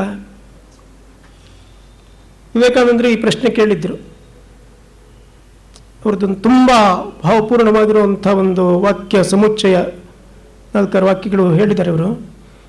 Shell India die, then from the world all spirituality will be extinct, all ideality will be extinct, and in its place will reign the duality of lust and luxury as the female and male deities, with money as its priest, fraud, force and competition as its ceremonies, and the human soul as its sacrifice. ಭಾರತದ ಈ ಒಂದು ಚಿಂತನೆ, ಈ ಒಂದು ದರ್ಶನ, ಈ ಒಂದು ಜೀವನ ಮೌಲ್ಯಗಳು, ಜೀವನ ದೃಷ್ಟಿ, ಈ ಒಂದು ಆಧ್ಯಾತ್ಮಿಕತೆ, ಇದು ಕೇವಲ ಭಾರತಕ್ಕಲ್ಲ, ಹಿಂದೂ ಸಮಾಜಕ್ಕೆ ಮಾತ್ರ ಅಲ್ಲ, ಇದು ಜಗತ್ತಿನ ವಿಶ್ವದ ಒಂದು ಆಸ್ತಿ. ಇದು ಹಿಂದೂ ಸಮಾಜ ಶಕ್ತಿಯುತವಾಗಿ ಇಲ್ಲದೆ ಹೋದರೆ ಇದು ಉಳಿಯೋದಕ್ಕೆ ಸಾಧ್ಯ ಇಲ್ಲ. ಆದರೆ ಈ ಪರಿಸ್ಥಿತಿ ಯಾಕೆ ಇವತ್ತಿನ ದಿವಸ ದೇಶದಲ್ಲಿ ನಿರ್ಮಾಣವಾಗಿದೆ ಅನ್ನೋದನ್ನು ಕುರಿತು ನಾವು ಯೋಚನೆ ಮಾಡಬೇಕು. ಅನೇಕ ಸಂದರ್ಭಗಳಲ್ಲಿ ಹಿಂದೂ ಸಮಾಜದಲ್ಲಿರ್ತಕ್ಕಂಥ ಸಮಸ್ಯೆಗಳ ಬಗ್ಗೆ ನಾವು ಕ್ರೈಸ್ತರನ್ನೋ ಮುಸಲ್ಮಾನರನ್ನೋ ದೂರಬೇಕಾದ್ರೆ ನಮಗೆ ಇದೊಂದು ರೀತಿ ಬಹಳ ವಿಚಿತ್ರವಾದ ಸಂಗತಿ ಅಂತ ಅನಿಸುತ್ತೆ. ದೇಶದಲ್ಲಿರ್ತಕ್ಕಂಥ 85% ಜನ ತಮ್ಮ ಸಾಂಸ್ಕೃತಿಕ ಮೌಲ್ಯಗಳನ್ನು ರಕ್ಷಣೆ ಮಾಡಿಕೊಳ್ಳೋದಕ್ಕೆ ಯಾಕೆ ಎದ್ದು ನಿಂತ್ಕೊಳ್ತಾ ಇಲ್ಲ? ಕಳೆದ ವರ್ಷ ನಾವು ನಮ್ಮ ಕುಟುಂಬದಿಂದ ಅಯೋಧ್ಯೆ, ಕಾಶಿಗೆ ಪ್ರವಾಸ ಹೋಗಿದ್ವಿ. ಕಾಶಿನಲ್ಲಿ ವಿಶ್ವೇಶ್ವರನ ದೇವಸ್ಥಾನವನ್ನು, ವಿಶ್ವೇಶ್ವರನ ದರ್ಶನ ಮಾಡಿದ ನಂತರ ಅದರ ಪಕ್ಕದಲ್ಲೇ ಇರತಕ್ಕಂಥ ಯಾವುದು ಇವತ್ತು ಶೃಂಗಾರ ಗೌರಿ ದೇವಸ್ಥಾನ ಅಂತ ಹೇಳ್ತಾರೆ, ಅದನ್ನು ನೋಡೋದಕ್ಕೆ ಅಲ್ಲಿದೆ ಅಂತ ಹೇಳಿ ಗೊತ್ತಿದ್ದರಿಂದ ಅದನ್ನು ನೋಡಬೇಕು ಅಂತ ಹೇಳಿ ಅದರ ಅಪೇಕ್ಷೆ ಪಟ್ಟು ಹೋದರು. ಈಗ ಅಲ್ಲಿ ಪೊಲೀಸ್ನವ್ರನ್ನ ಹಾಕ್ಬಿಟ್ಟಿದ್ದಾರೆ. ವಿಶ್ವನಾಥನ ದರ್ಶನ ಮಾಡ್ಕೊಂಡು ನೀವು ಸೀದಾ ವಾಪಸ್ ಬರಬೇಕು, ಆ ಕಡೆ ಪಕ್ಕಕ್ಕೆ ಹೋಗಕ್ಕೆ ಬಿಡಲ್ಲ. ಜ್ಞಾನವಾಪಿ ಬಾವಿ ಇದೆ, ಅಲ್ಲಿ ಪಕ್ಕದಲ್ಲಿ ಆ ಶೃಂಗಾರ ಗೌರಿ ದೇವಸ್ಥಾನ ಇದೆ. ಅದನ್ನು ನೋಡಿದಾಗ ಯಾರಿಗಾದ್ರೂ ಕಣ್ಣಿಗೆ ಕಾಣುವಂಥದ್ದು ದೇವಸ್ಥಾನದ ಆಕೃತಿ, ಅದರ ಮೇಲ್ಗಡೆ ಒಂದು ಮಸೀದಿಯ ಗೋಪುರ. ಅಲ್ಲಿಗೆ ಹೋಗಬೇಕಾದ್ರೆ ಪೊಲೀಸ್ನವ್ರು ತಕರಾರು ಮಾಡಿದ್ರು, ನನ್ನ ಮಗಳೊಂದು ಸ್ವಲ್ಪ ಜಗಳ ಮಾಡಿದ್ಲು, ಯಾಕೆ ನೋಡೋಕೆ ಬಿಡಲ್ಲ, ನೀವು ನೋಡಬೇಕು ಅಂತ ಹೇಳಿ ಕೊನೆಗೆ ಯಾರೊಬ್ಬ ಕರ್ಕೊಂಡು ಹೋಗಿ ತೋರಿಸಿದೆ. ಅಯೋಧ್ಯೆಗೆ ಬಂದರೆ ಅಯೋಧ್ಯೆಯ ದೇವಸ್ಥಾನ ಇವತ್ತಿನ ದಿವಸ ಒಂದು ಪೊಲೀಸ್ ಶಿಬಿರ ಆಗಿಬಿಟ್ಟಿದೆ. ಅಲ್ಲಿಂದ ಅಷ್ಟು ಒಂದು ಮೈಲು ದೂರದಿಂದ ನೀವು ಅವ್ರು ಹಾಕಿರ್ತಕ್ಕಂಥ ಬೇಲಿಗಳ ಮಧ್ಯದಲ್ಲಿ ಹೋಗಬೇಕು. ಅಲ್ಲೆಲ್ಲ ಚೆಕ್ಕಿಂಗು,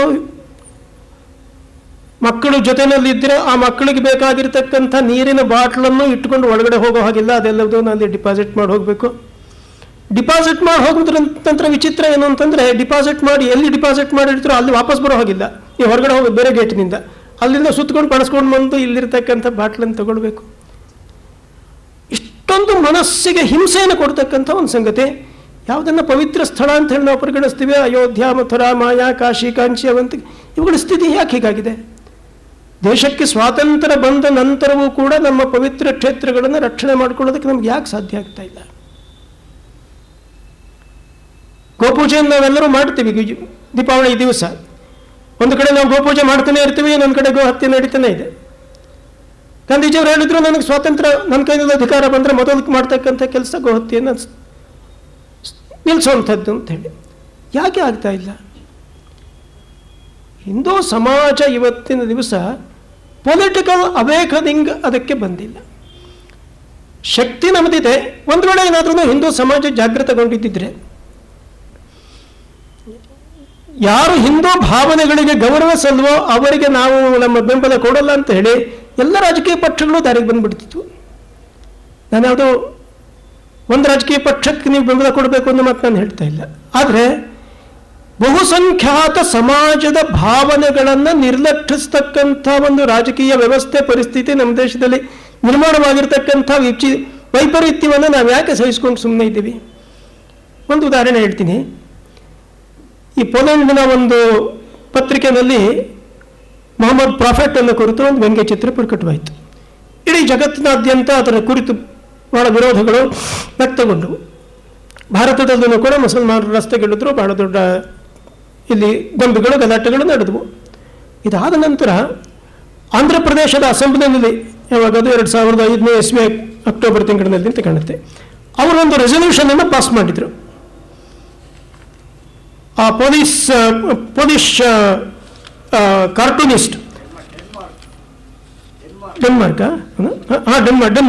ಇದು ಹೆಸರು ಎಂಥದ್ದು ಅಂದೆ,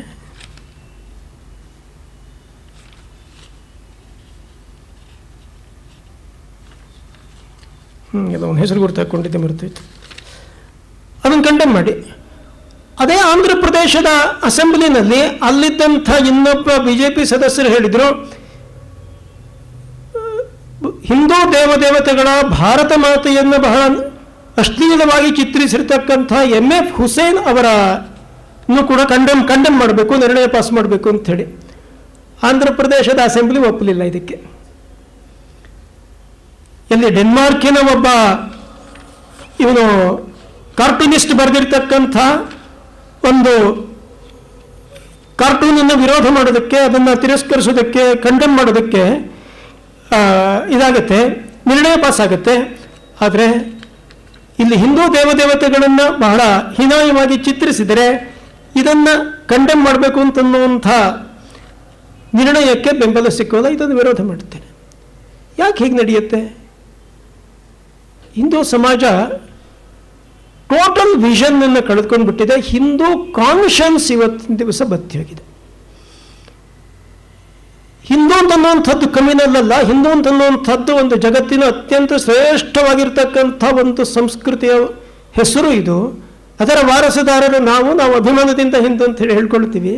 ಇಲ್ಲಿರ್ತಕ್ಕಂಥ ಎಲ್ಲ ಜಾತಿ ಪಂಥ ಮತಗಳು ಕೂಡ ಈ ಒಂದು ಪರಂಪರೆಗೆ ಸೇರಿರ್ತಕ್ಕಂಥದ್ದು ಅಂತನ್ನುವಂಥ ಭಾವನೆ ಯಾವತ್ತು ಜಾಗೃತಗೊಳ್ಳುತ್ತೋ ಅವತ್ತಿನ ದಿವಸ ಭಾರತದ ಭವಿಷ್ಯ ಬದಲಾವಣೆಯಾಗುತ್ತೆ.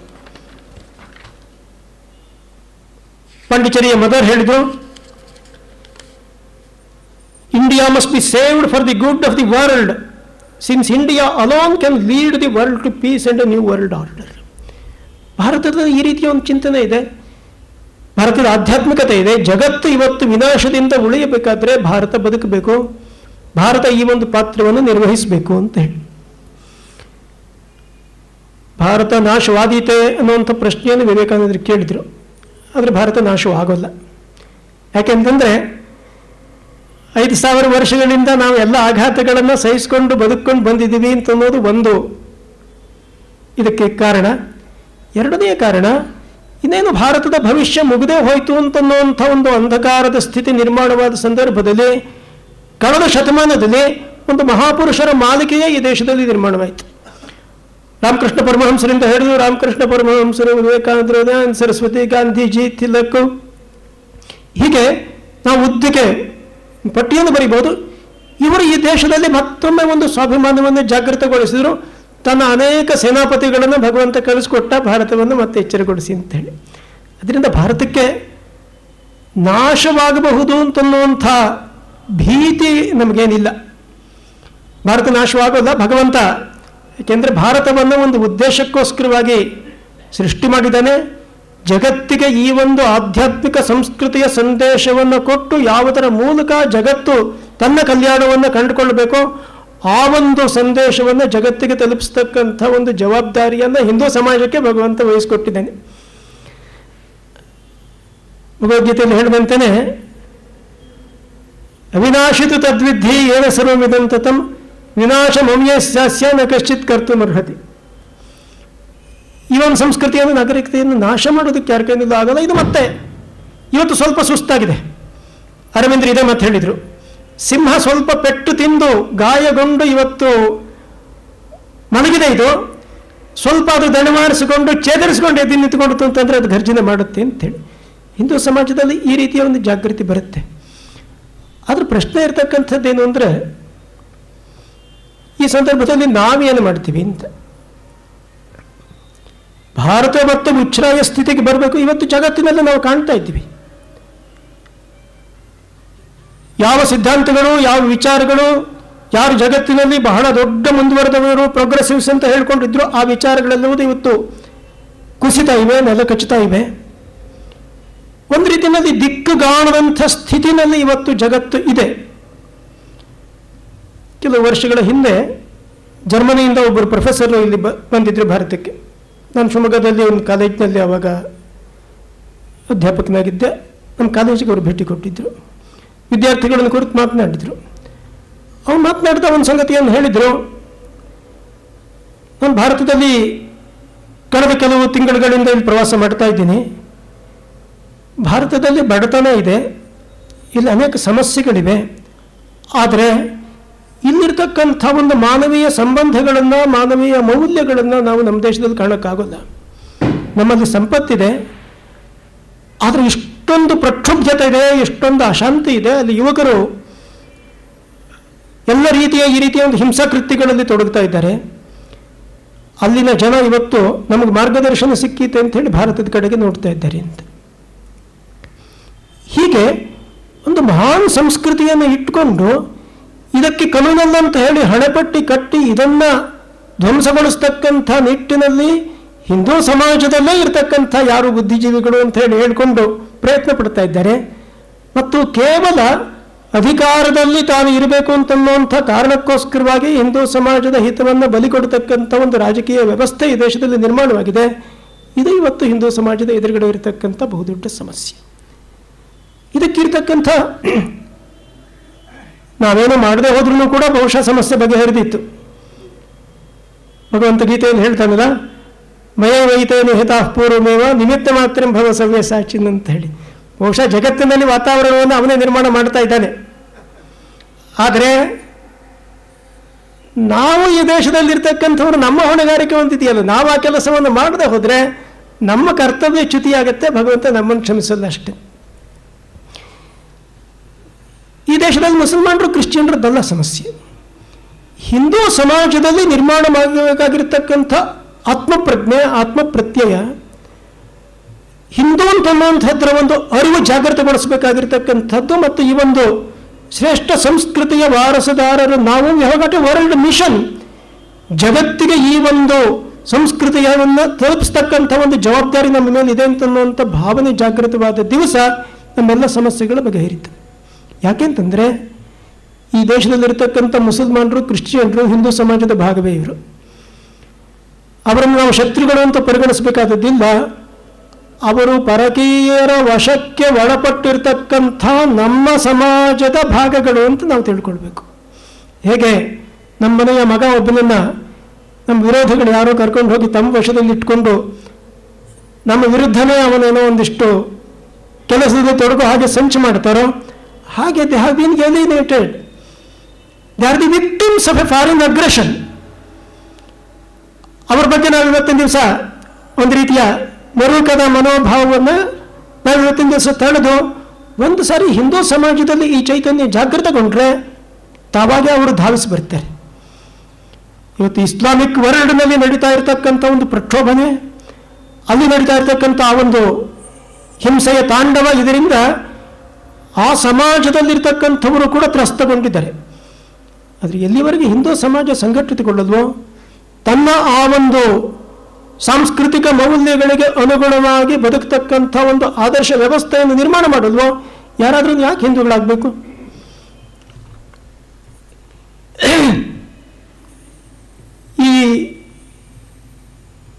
ಈ ಒಂದು ಮೌಲ್ಯಗಳನ್ನು, ಈ ಒಂದು ವಿಚಾರಗಳನ್ನು ಇವತ್ತು ನಾವು ಸಮಾಜದಲ್ಲಿ ವಿಸ್ತರಿಸ್ತಕ್ಕಂಥ, ಜಾಗೃತಗೊಳಿಸ್ತಕ್ಕಂಥ ಪ್ರಯತ್ನ ಇವತ್ತು ಸಮಾಜದಲ್ಲಿ ಶಿಕ್ಷಣ ಸಂಸ್ಥೆಗಳ ಮೂಲಕ ಆಗ್ತಾ ಇಲ್ಲ, ಸರ್ಕಾರದ ಮೂಲಕ ಆಗ್ತಾ ಇಲ್ಲ. ಅದರ ಸಮಾಜ ಇದನ್ನು ತಾನಾಗಿ ಕೈಗೆತ್ತಿಕೊಳ್ಬೇಕಾಗಿದೆ. ಡೇವಿಡ್ ಫ್ರಾಲಿ ಅವರು ಹೀಗೆ ಬರೀತಾರೆ, I was appalled at how little so many Hindus either valued or understood their own tradition. They would equate Hindu spirituality with a superstition on par with the caste and untouchability. They were fond of quoting Marx or Shakespeare, but would certainly not mention the Bhagavad Gita, which is regarded as regressive. I discovered that the same westernized and anti-Hindu attitudes were common in the English language press of India, which often appeared more appropriately the press of a foreign or non-Hindu country than that of a land where over 80% of the people are Hindus. ಹೀಗೆ ಒಂದು ರೀತಿಯ ವಿದೇಶಿ ಮಾನಸಿಕತೆಯನ್ನು ಬೆಳೆಸ್ಕೊಂಡಿರ್ತಕ್ಕಂಥ ಈ ಒಂದು ವರ್ಗದ ಪರಿಣಾಮವಾಗಿ ಇವತ್ತು ಹಿಂದೂ ಸಮಾಜ ಒಂದು ದೊಡ್ಡ ಸವಾಲನ್ನು ಎದುರಿಸ್ತಾ ಇದೆ. ಇದನ್ನು, ಈ ಸವಾಲಿಗೆ ಉತ್ತರವನ್ನು ಕೊಡಬೇಕಾದ್ರೆ ಸಮಾಜದಲ್ಲಿ ಈ ಒಂದು ಆತ್ಮವಿಶ್ವಾಸವನ್ನು, ತನ್ನ ಪರಂಪರೆಯ ಬಗ್ಗೆ ಸರಿಯಾಗಿರ್ತಕ್ಕಂಥ ಒಂದು ತಿಳುವಳಿಕೆಯನ್ನು ನಮ್ಮ ಯಂಗರ್ ಜನರೇಷನ್ನಲ್ಲಿ ನಿರ್ಮಾಣ ಮಾಡತಕ್ಕಂಥ ಒಂದು ಪ್ರಯತ್ನ ಬಹಳ ದೊಡ್ಡ ಪ್ರಮಾಣದಲ್ಲಿ ಆಗಬೇಕಾದದ್ದಿದೆ. ಈ ಪ್ರಯತ್ನವನ್ನು ಬೇರೆ ಯಾರಾದ್ರೂ ಮಾಡಲಿ ಅಂತ ಹೇಳಿ ಅಪೇಕ್ಷೆ ಪಡೆದೇನೆ ನಾವು ಈ ಕೆಲಸವನ್ನು ಮಾಡೋದರಲ್ಲಿ ಪಾತ್ರ ವಹಿಸಬೇಕು ಅಂತನ್ನುವಂಥ ಭಾವನೆ ಒಬ್ಬೊಬ್ಬ ಹಿಂದುವಿನಲ್ಲಿ ಜಾಗೃತಗೊಂಡಾಗ ಬಹುಶಃ ಈ ದೇಶ ಒಂದು ಹೊಸ ಬದಲಾವಣೆಗೆ ಸಿದ್ಧವಾಗುತ್ತೆ. ಮಾತ್ರ ಅಲ್ಲ, ಅದರ ಮೂಲಕ ಜಗತ್ತಿಗೆ ತಾನು ಕೊಡಬೇಕಾಗಿರ್ತಕ್ಕಂಥ ಒಂದು ಅಮೂಲ್ಯವಾದ ಕೊಡುಗೆಯನ್ನು ಕೊಡೋದಕ್ಕೆ ಶಕ್ತವಾಗುತ್ತೆ ಅಂತೇಳಿ ನಾನು ಭಾವಿಸ್ತೀನಿ. ಕಡೆಯದಾಗಿ ಆ ರೀತಿ ಒಂದು ಸ್ಥಿತಿ ಬರೋದಿದೆ ಅಂತನ್ನುವಂಥ ಒಂದು ಭವಿಷ್ಯವಾಣಿಯನ್ನು ಬಹಳ ಹಿಂದೆನೇ 100 ವರ್ಷಗಳ ಹಿಂದೆ ಸ್ವಾಮಿ ವಿವೇಕಾನಂದರು ಹೇಳಿದರು. ಅವರದ್ದೇ ನಾಲ್ಕಾರು ವಾಕ್ಯಗಳನ್ನು ತಮಗೆ ಓದಿ ಹೇಳೋದ್ರ ಮೂಲಕ ನನ್ನ ಮಾತುಗಳನ್ನು ಮುಕ್ತಾಯ ಮಾಡ್ತೀನಿ. ಅವರು ಹೇಳಿದರು ಅವತ್ತಿನ ದಿವಸನೇ, ಅದರ ಬಹಳ ಸುಂದರವಾದ ಅನುವಾದವನ್ನು ಹೋಮಿ ಶೇಷಾದ್ರಿ ಅವರು ಮಾಡಿದ್ದಾರೆ, ಅದನ್ನೇ ನಾನು ಓದ್ತೀನಿ. ಅದು ಸುದೀರ್ಘ ರಾತ್ರಿ ಕಡೆಗೆಂದು ಕೊನೆಗಾಣುತ್ತಿದೆ, ನವೋದಯವಾಗುತ್ತಿದೆ, ಬಹುಕಾಲದ ನರಕಯಾತನೆ ಕಡೆಗೀಗ ಕೊನೆಗೊಳ್ಳುತ್ತಿದೆ, ಇದುವರೆಗೆ ಶವದಂತೆ ಬಿದ್ದಿದ್ದ ಶರೀರವೆಂದು ಸಚೇತನವಾಗುತ್ತಿದೆ. ಅದೋ ಕಿವಿಗೊಡಿ, ಸಿಡಿಲ ರವವೊಂದು ಕೇಳಿಬರುತ್ತಿದೆ.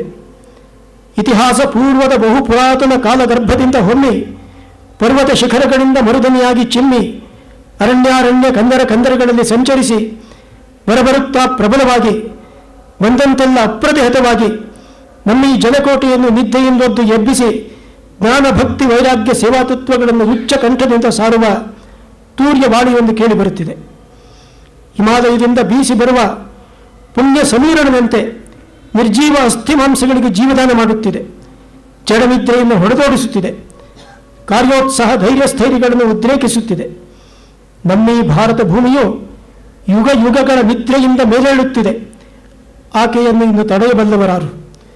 ಇನ್ನಾಕೆ ನಿದ್ರಿಸುವುದಿಲ್ಲ. ಯಾವುದೇ ಶಕ್ತಿಯೂ ಆಕೆಯನ್ನು ಇನ್ನು ಅಡ್ಡಗಟ್ಟಲಾರದು.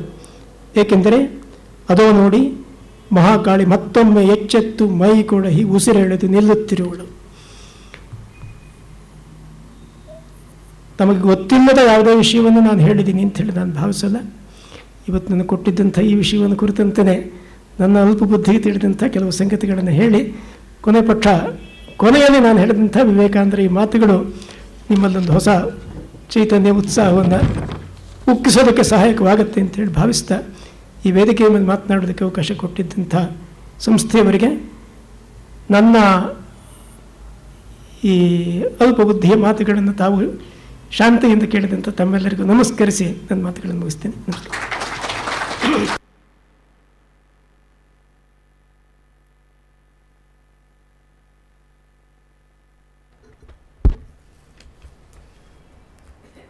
ಸುಮಾರು 90 ನಿಮಿಷಗಳ ಅವಧಿಯಲ್ಲಿ professor P V Krishna Bhat ಅವರು ಇತಿಹಾಸ ಕಾಲದಿಂದ ಪ್ರಾರಂಭ ಮಾಡಿ ಆಧುನಿಕ ಕಾಲದವರೆಗೆ ಎಷ್ಟು ರೀತಿಯ ಸಮಸ್ಯೆಗಳು ಸವಾಲುಗಳು ಈ ಸಮಾಜಕ್ಕೆ ಎದುರಾಗಿವೆ ಅನ್ನೋದರ ಅವಲೋಕನವನ್ನು ನೀಡಿದ್ದಾರೆ.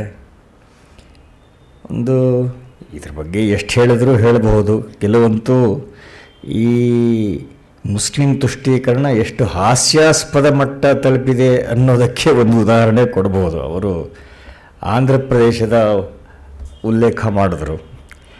ಆಂಧ್ರ ಪ್ರದೇಶದಲ್ಲಿ ಈ ಮುಖ್ಯಮಂತ್ರಿ ಅಂತೂ ಕ್ರೈಸ್ತರೇ ಆಗಿದ್ದಾರೆ, ಕ್ರೈಸ್ತ ಪರವಾಗಿ ಸಾಕಷ್ಟು ಚಟುವಟಿಕೆಗಳನ್ನು ಮಾಡಿದ್ದಾರೆ, ಅದು ನಮಗೆಲ್ಲ ಗೊತ್ತಿದೆ.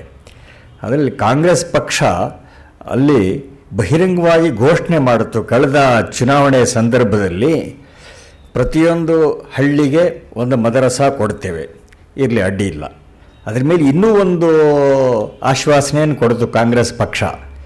ಈ ಏನು ಸ್ಪರ್ಧಾ ಪರೀಕ್ಷೆಗಳಿವೆ CET ಇತ್ಯಾದಿ, ಅದಕ್ಕೆ ಯಾರಾದರೂ ಮುಸ್ಲಿಂ ಅಭ್ಯರ್ಥಿಗಳು ಅಪಿಯರ್ ಆದರೆ it is enough if they right the exam, if they are Muslims will declare them as past. ಇದು ಅಧಿಕೃತವಾಗಿ ಪಕ್ಷ ಘೋಷಣೆ ಮಾಡಿತು. ಈ ರೀತಿ ಈ secularism has reached absurd levels ಅನ್ನೋದಕ್ಕೆ ಒಂದು ಉದಾಹರಣೆ. ಮತ್ತು ಇಷ್ಟನ್ನೆಲ್ಲ ಒಂದು ಸಂಕುಚಿತ ರಾಜಕೀಯ ಕಾರಣಗಳಿಗೋಸ್ಕರ ಮಾಡ್ತಾ ಇದ್ದಾರೆ ಅನ್ನೋದು ಇನ್ನೊಂದು ಭಾಗ. Not that they do what ever they are doing with conviction. ತಾವು ಮಾಡೋದರ ಬಗ್ಗೆ ತಮಗೆ ಭರವಸೆ ಇದೆ, ವಿಶ್ವಾಸ ಇದೆ, ಸೈದ್ಧಾಂತಿಕವಾಗಿ ಅವ್ರಿಗೆ ನಂಬಿಕೆ ಇದೆ, ಆದ್ದರಿಂದ ಮಾಡ್ತಿದ್ದಾರೆ ಅಂತನಲ್ಲ. ಇದೆಲ್ಲ ಈ ಶಾಲೋ ಪೊಲಿಟಿಕಲ್ ಆ್ಯಂಬಿಷನ್ನಿಂದ ಮಾಡ್ತಿರೋದು ಅನ್ನೋದಂತೂ ಸ್ಪಷ್ಟವಾಗಿದೆ. ಈವನ್ ಈ ಗಂಭೀರವಾದ ಮಟ್ಟ, ಈ ವ್ಯಾವಹಾರಿಕ ಮಟ್ಟಕ್ಕೆ ಇಳಿದ್ರೂ ಕೂಡ ಇದೆಲ್ಲ ಎದ್ದು ಕಾಣುತ್ತೆ. ಈಗ ಮನಮೋಹನ್ ಸಿಂಗ್ ಸೇರಿದಂತೆ ಎಲ್ಲ ಗಣ್ಯಮಾನ್ಯರು ಜಾಗತೀಕರಣದ ಪರವಾಗಿ ಮಾತಾಡ್ತಾರೆ. ಆದರೆ ಮರುಕ್ಷಣವೇ ಬಡವರ ಹೆಸರಿನಲ್ಲಿ ಯಾವ್ಯಾವುದೋ ವಿರುದ್ಧ ದಿಕ್ಕಿನ ಆ್ಯಡ್ ಯೋಜನೆಗಳನ್ನು ಘೋಷಣೆ ಮಾಡ್ತಾರೆ. ಯಾವ ದಾರಿ ಸರಿ ಅನ್ನೋದರ ವಿಚಾರ ಇರಲಿ, ತಾವು ಹೇಳೋದ್ರ ಬಗ್ಗೆ ಅವರಿಗೆ ಬದ್ಧತೆ ಇದೆಯೇ ಅಂತ ಪ್ರಶ್ನೆ ಮಾಡಬೇಕಾಗತ್ತೆ. ಅಮೆರಿಕ ಬೋಧಿತ ಜಾಗತೀಕರಣ ಸರಿ ಅನ್ನೋದಾದರೆ ಹಿಂದಿನ ಅಷ್ಟು ವರ್ಷ ಕಾಲ ನಾವು ಬೆನ್ನು ಹತ್ತಿದ್ದ ನೆಹರು ಸಮಾಜವಾದಿ ಆರ್ಥಿಕತೆ ದೋಷಪೂರ್ಣವಾಗಿತ್ತು ಅಂತ ಒಬ್ಬ ಕಾಂಗ್ರೆಸ್ ನಾಯಕನಾದರೂ ಹೇಳಿದಾನೇನು?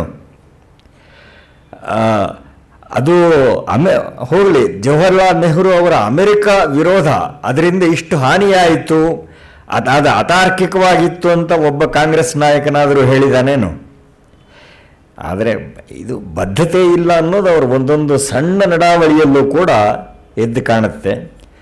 ಬದ್ಧತೆ ಇರುವವರ ನಡವಳಿಕೆಯೇ ಬೇರೆ ರೀತಿಯಾಗಿರುತ್ತೆ. ಇಂಗ್ಲೆಂಡಿನ ಆರ್ಥಿಕತೆ ಕುಸಿದಿದ್ದಾಗ ಮಾರ್ಗರೆಟ್ ಥ್ಯಾಚರ್ ದಿಟ್ಟವಾಗಿ ಅದಕ್ಕೆ ಶಸ್ತ್ರಕ್ರಿಯೆ ನಡೆಸಿ ಆರ್ಥಿಕತೆಯನ್ನು ಸಚೇತನಗೊಳಿಸಿದರು, ಅವರಿಗೆ ಬದ್ಧತೆ ಇದ್ದದ್ರಿಂದ. ಅಂಥವರಲ್ಲಿ ಗಳಿಗೆ ಹೊಂದು ಮಾತನಾಡುವ ನಮ್ಮ ನಾಯಕರಲ್ಲಿ ಈಗ 100 ವರ್ಷ ಹಿಂದೆ ಅರವಿಂದರು ಒಂದು ಮಾತನ್ನು ಹೇಳಿದರು. ಇವರು ವಿವೇಕಾನಂದರ ಉಲ್ಲೇಖ ಹೇಳಿದ್ರು, ನಾನು ಅರವಿಂದರನ್ನು ನೆನಪು ಮಾಡ್ಕೋತಾ ಇದ್ದೀನಿ.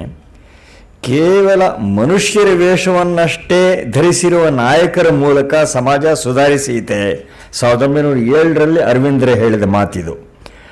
ನಮ್ಮ ಧರ್ಮಕ್ಕೆ ನಮ್ಮ ಕಣ್ಣೆದುರಿಗೆ ಪೆಟ್ಟಾದ ಮೇಲೆ ಪೆಟ್ಟು ಬೀಳ್ತಾ ಇರೋವಾಗ ನೈತಿಕ ಧಾರ್ಮಿಕ ಪ್ರಗತಿ ಶಕ್ಯವೇ? ಮೊದಲು ಶಕ್ತಿ ಗಳಿಸಿಕೊಳ್ಳಿ, ಆಮೇಲೆ ಸ್ವಾತಂತ್ರ್ಯ ಮೊದಲಾದ ಶಬ್ದಗಳಿಗೆ ಅರ್ಥ ಬರುತ್ತದೆ. ಅದು ಬಿಟ್ಟು ನಮ್ಮದು ಮಧ್ಯಮ ಮಾರ್ಗ ಅಂತ ಭ್ರಮಾಧೀನರಾಗಿ ನೀವು ಕುಳಿತಿದ್ರೆ ಇನ್ನು 50 ವರ್ಷಗಳಲ್ಲಿ ಇನ್ನೂ ಹಾಳಾಗ್ತೀರಿ, ಇದು ನಿಶ್ಚಯ. ಗ್ರೀಸ್ನಲ್ಲಿ ಆದದ್ದೇನು? ಬೌದ್ಧಿಕ ಪ್ರಖರತೆ ಇತ್ತು, ಆತ್ಮ ಹೀನಾಯ ಸ್ಥಿತಿ ತಲುಪಿತ್ತು. ಹೀಗೆ ಆ ನಾಗರಿಕತೆ ನಿರ್ನಾಮ ಆಯಿತು. ಅದು ಇಲ್ಲಿ ಆಗೋದು ಬೇಡ ಅನ್ನುವ ಆಶಯವನ್ನು ಅರವಿಂದರು, ವಿವೇಕಾನಂದರು ಎಲ್ಲರೂ ವ್ಯಕ್ತಪಡಿಸಿದ್ರು. ಹಾಗೆ ಆಗಲಿ ಅಂತ ಹಾರೈಸ್ತಾ ನಮ್ಮ ಸಮಾಜದಲ್ಲಿ ಹೆಚ್ಚಿನ ಚೇತರಿಕೆ ಮೂಡಲಿ ಅಂತ ಹೇಳ್ತಾ ಈ ತುಂಬ ಉತ್ತಮವಾದ ಅಭ್ಯಾಸಪೂರ್ಣವಾದ ಮಂಡನೆಗೆ professor P V Krishna Bhat ಅವರಿಗೆ ತಮ್ಮೆಲ್ಲರ ಪರವಾಗಿ ಗೋಖಲೆ ಸಂಸ್ಥೆಯ ಪರವಾಗಿ ಕೃತಜ್ಞತೆಯನ್ನು ಸಲ್ಲಿಸ್ತಾ ಇದೆ.